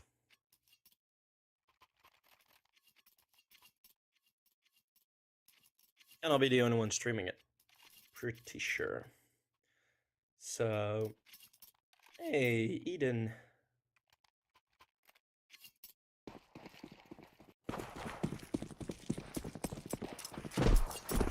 In chat. So yeah, it's gonna be fun.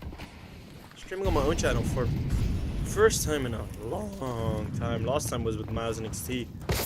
Oh, I really don't stream often, do I? I'm going to get back in it with the what you call it?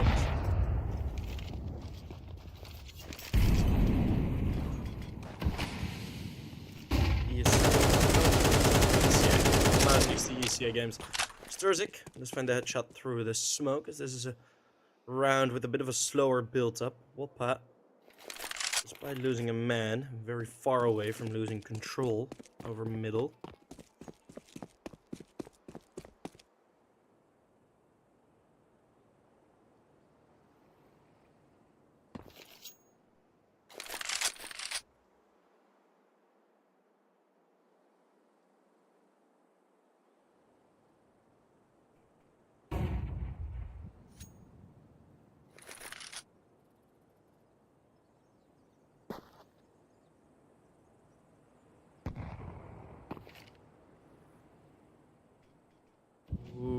because he's gone across the bridge.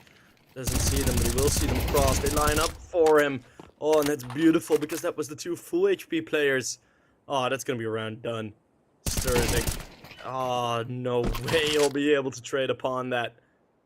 Savage just sent back to the shops.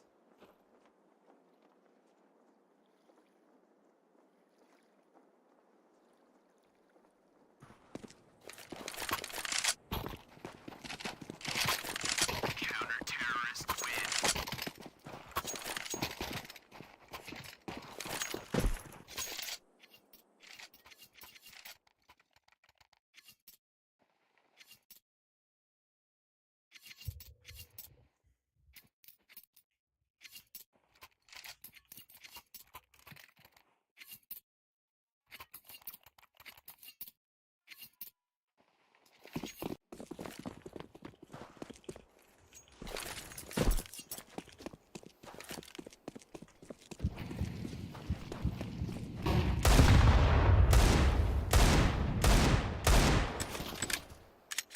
Eagle of note. He's gonna be firing off bullets.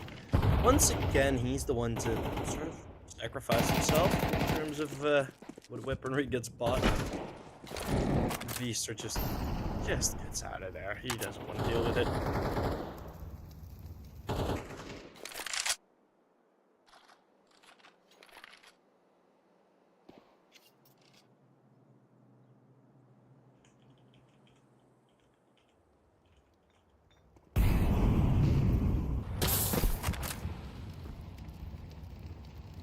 And slow progression in this round. 9 Academy, they're not actually, like, they're not making mistakes playing this slow. Neither are WOPA. Esperanto has to do a lot of work here, and it's 3 members on the A bomb side. When will you ever expect this? You won't, but you have some trouble dealing with it. Razor with one more, nearly getting another flick. That would have made it a 2 versus 1, or a 1v1 at least. And Sturzik gets a great peek over. League's not expecting him to go aggressive. Look at that corner, so many dead bodies.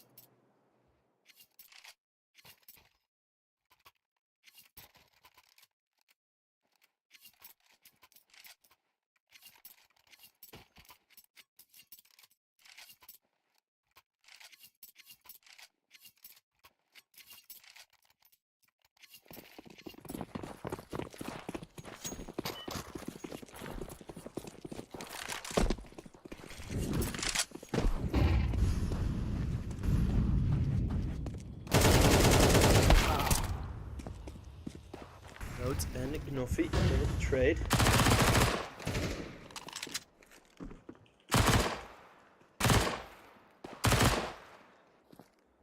As that is even one more frag from Feast. Rage. The op just tags him.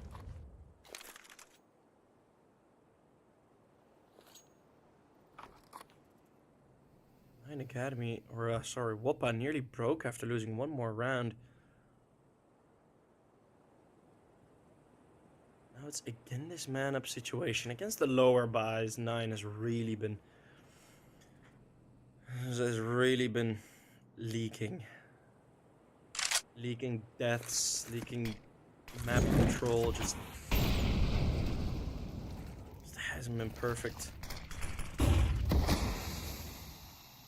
Oh, and that smoke isn't deep enough. Oh my goodness. At least Esperanto will find one more frag. It's gonna be 2 versus 2. 2 versus 3. Feaster just gets the kills clean straight through the smoke, and this round is falling apart again.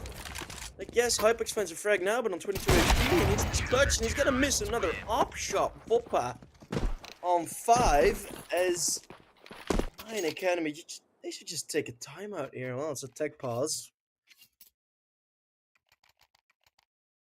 Just as well, but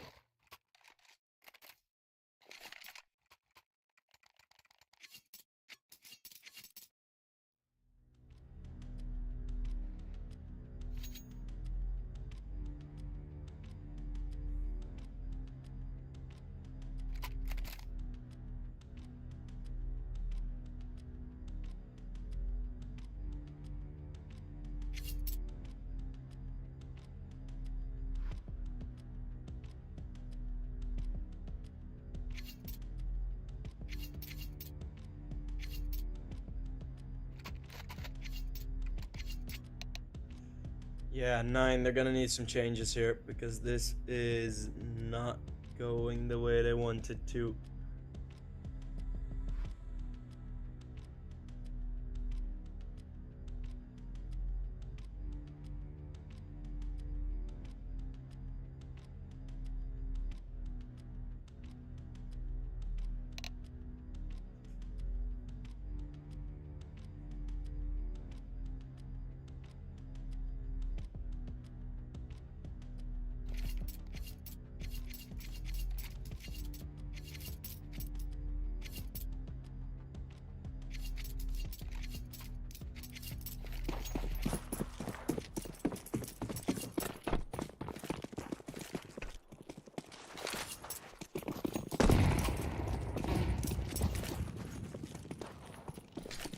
The tech pause is over. Maybe another full eco WOPA. They will confirm 6 rounds on the board. And Loomson may be able to get the ace here. Oh, epic takes him down. Even some team damage on some Loomson. Oh man.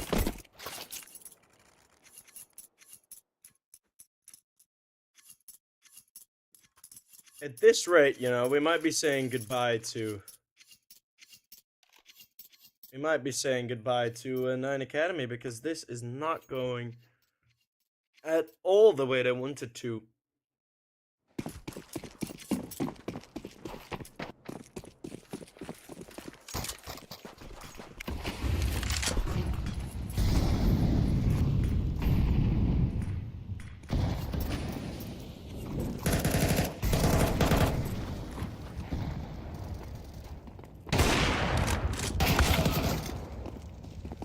Initial fight, Brazier this time finally stopped after only 1 kill. Has been a while. Sliver angle as Perant is being nice and careful about it. And dropping the smoke, that pretty much confirms that he wants to hold this defensively, and it's a bit loose from V-Serp, but he does exactly the same, gets hunted down though, and that should mean that the A-bomb site's open for business. Still, they're gonna take it careful, gonna check everywhere. The only spot one can be. Leeds and Lumsen.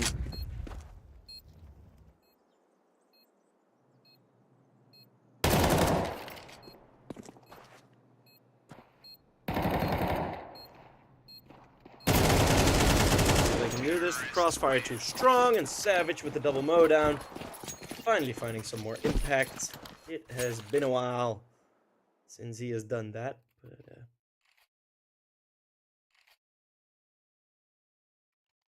good to see him come back.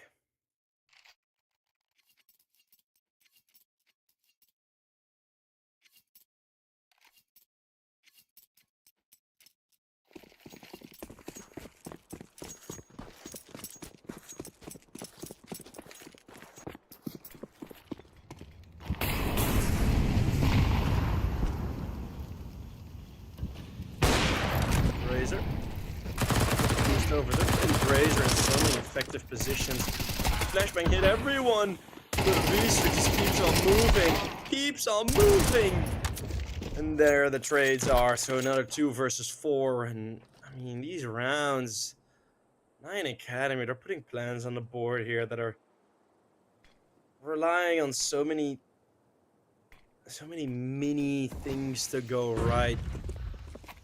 You need a plan that's covering a lot of those things. It's not, you don't need a plan that relies on so many of those things to go right, because WOPA, they're on 7 already. I was expecting 9 to make a bit of a comeback.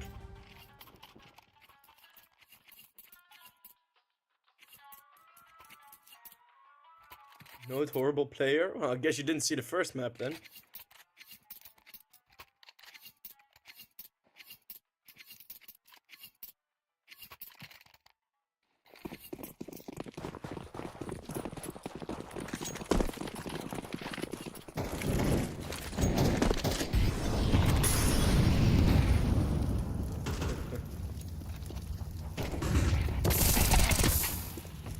Hypex this time running in for some solutions. It's just reeking in desperation.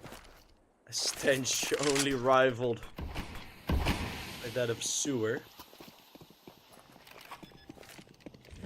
Maybe now, though, shining highlight possible. Bomb's gone down. And Esperanto's in a good position.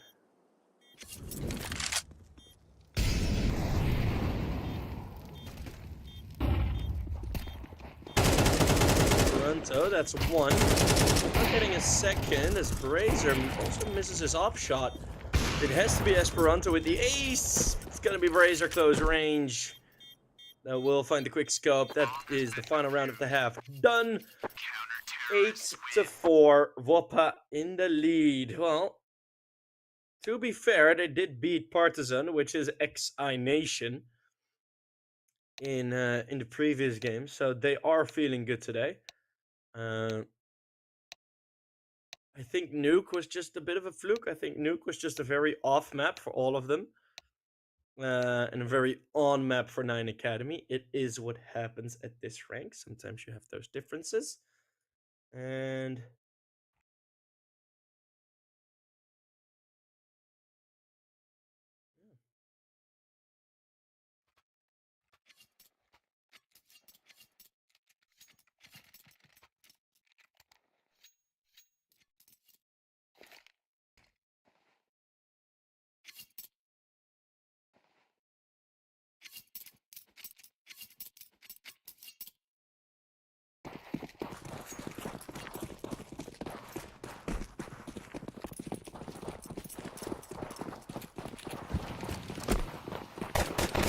we're looking very, very strong. Let's see, WOPA with the pistols, the Glocks, firing on all cylinders. 3 members here on the B bomb site. That flashbang is good, and they all walk into it, but the trades are just as good. It's another 3v2 in their advantage. Bomb has been planted.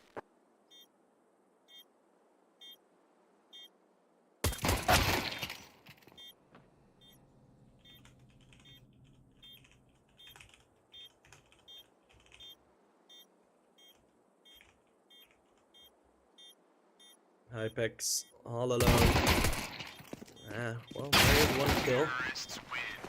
Second, not gonna go through. Jeez, bit of a cough stuck. And WOPA.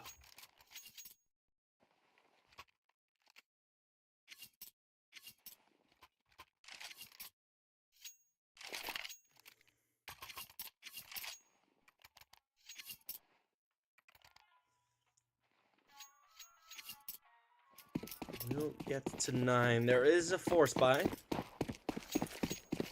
Well, they've been getting to 9 pretty much all these, the entirety of this map.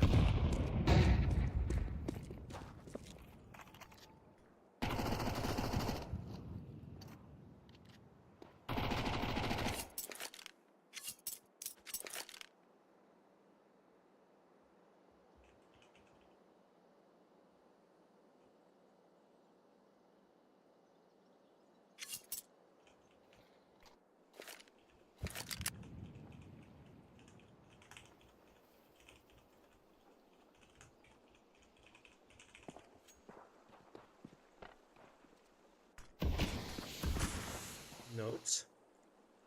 Those range. Those 5.7. Be dangerous. Especially with that nade on top. No, though.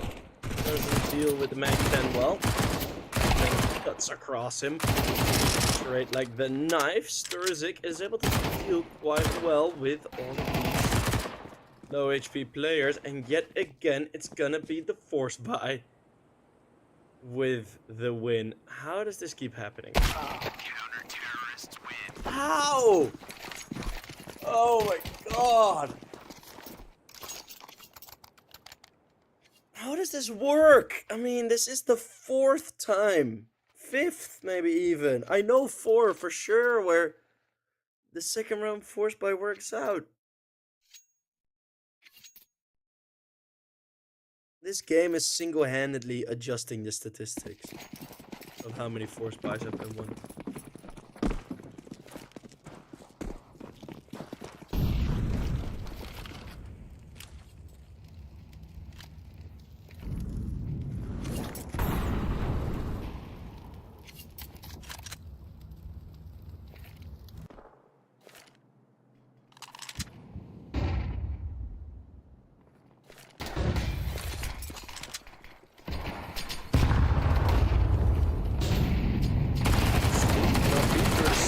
was still in the air, couldn't fire at Esperanto.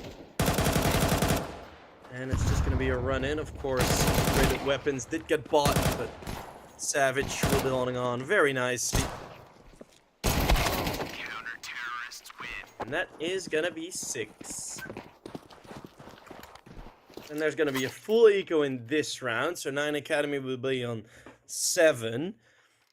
And then, if things go really funky, we might even see 9 Academy be the first team to get the double digits.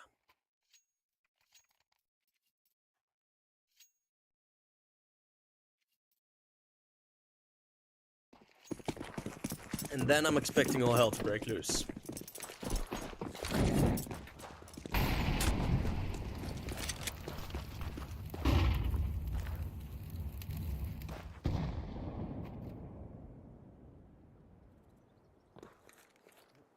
Move towards middle. Esperanto's on his own there. He's gonna get wrapped. Savage first, not secondly. That's a weapon. Oh no, that's the A-bombs that open for business. It's gonna be a bomb plant. Those range, yes, just the Glocks, but another dink. Making sure that M4 that Galil picked up will become a lot more powerful. But in all one go, it's a mowdown. They saw the opportunity, WOPA, to just go and wreck them, but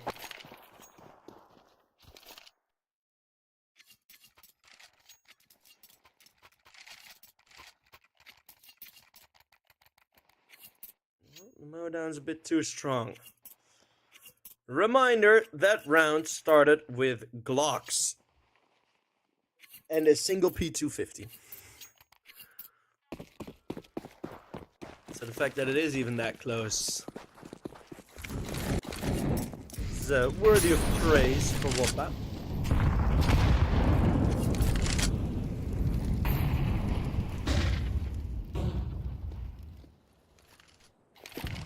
See if Esperanto can do anything here.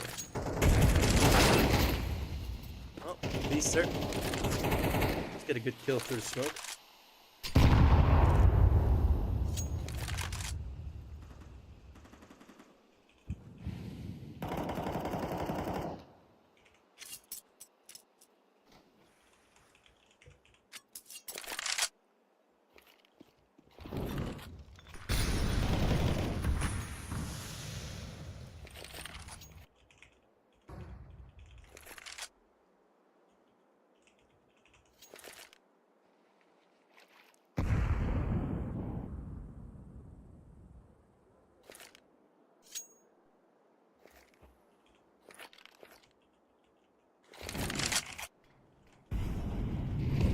Up outside of A, there is no one here. Oh my goodness. Oh my goodness.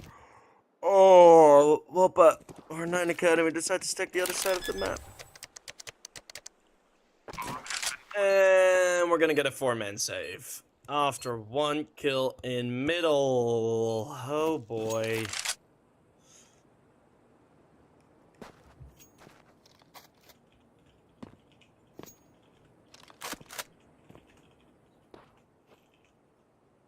Well,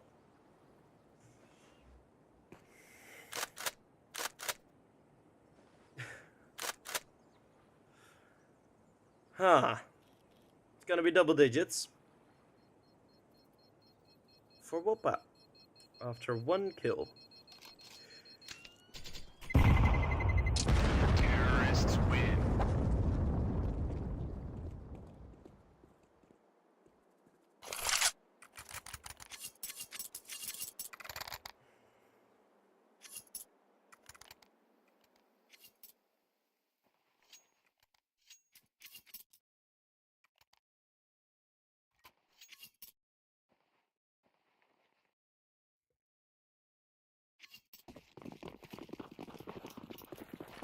Let's see, 7 to 10, WOPA are gonna be close. Is there anything gonna change for 9 Academy?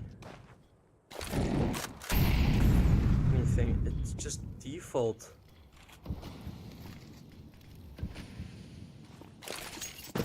I can praise them for keeping it simple, but simple hasn't been working. No, full blind under pressure. Gnoffi just enters. And Sturz has nowhere to go. He's gonna be a victim to this nade barrage. Another Molotov thrown in. That does burn him. Burns the Molotov as well. He's at 1 HP as he escapes. The one man up. The bomb's been planted for a while now. And oh.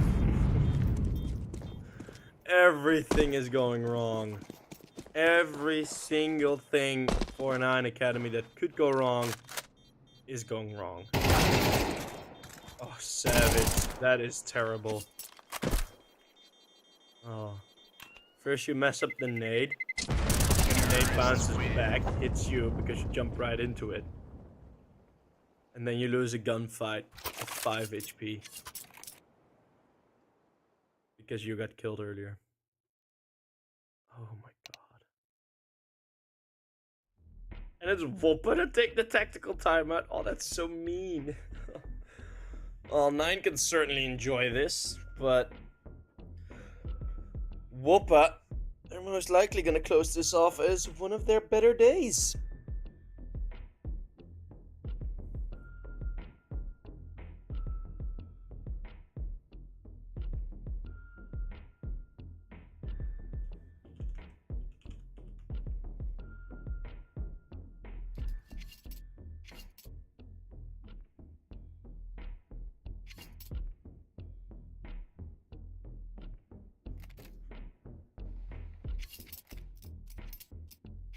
I want these guys in my personal chat later tonight. They're so chatty.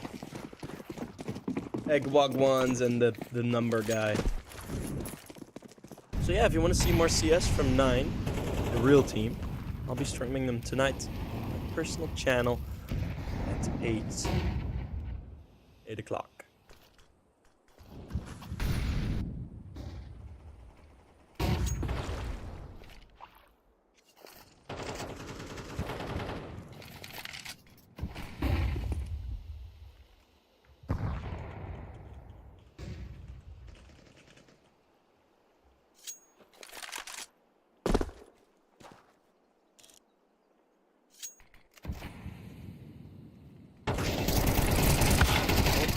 Is going to be the push out. Note is the one to convert that kill. Savage. Low. Sturz it goes down. It'll be Hive. Hypex. Holding on. Brazer. Also gets headshotted. Let's see how well they were able to deal with this. Esperanto is still on the same contact. Easter cuts down 1 and 2. And Esperanto now is in 1 versus 2. Easter's running away.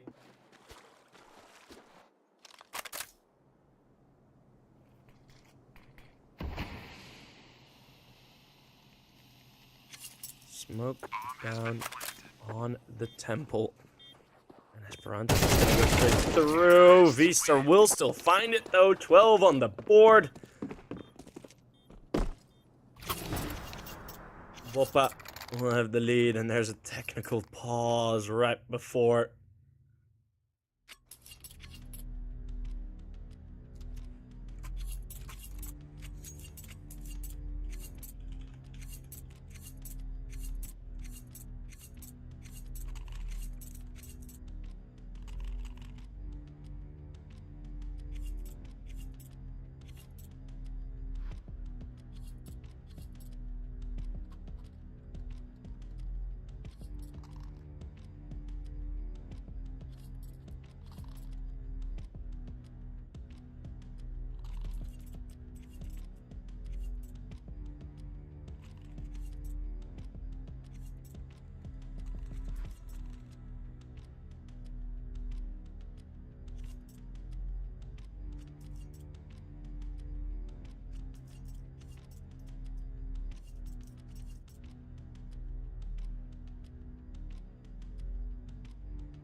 Well, hopefully this tech pause is resolved shortly.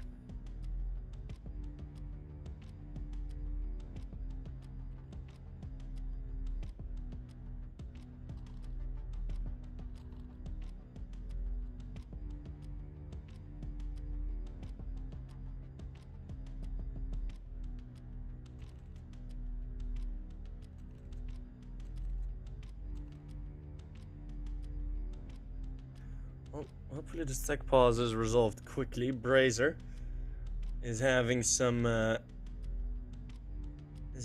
issues.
Well, hopefully Brazier can reconnect soon. Not necessarily knowing what the issue is, but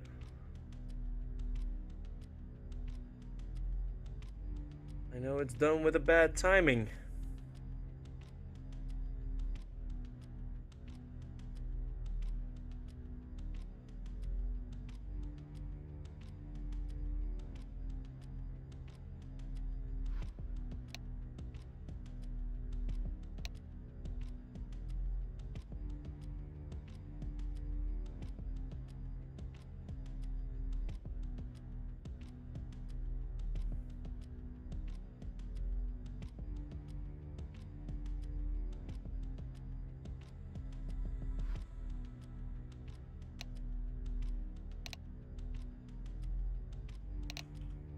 Well, hey, he's back, finally.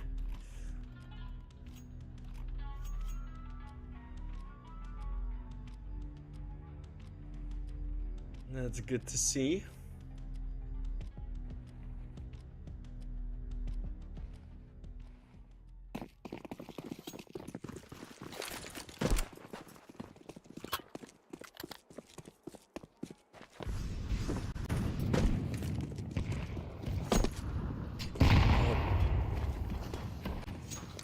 Let's see, we're back. Stream's a bit choppy, at least on my end.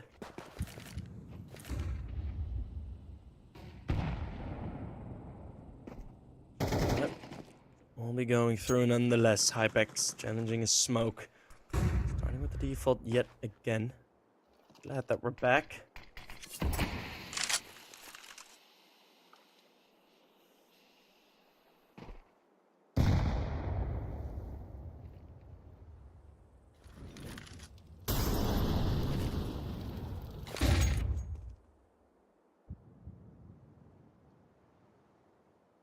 As the bomb gets picked up and WOPA try to connect their dots on the minimap. Getting a bit closer.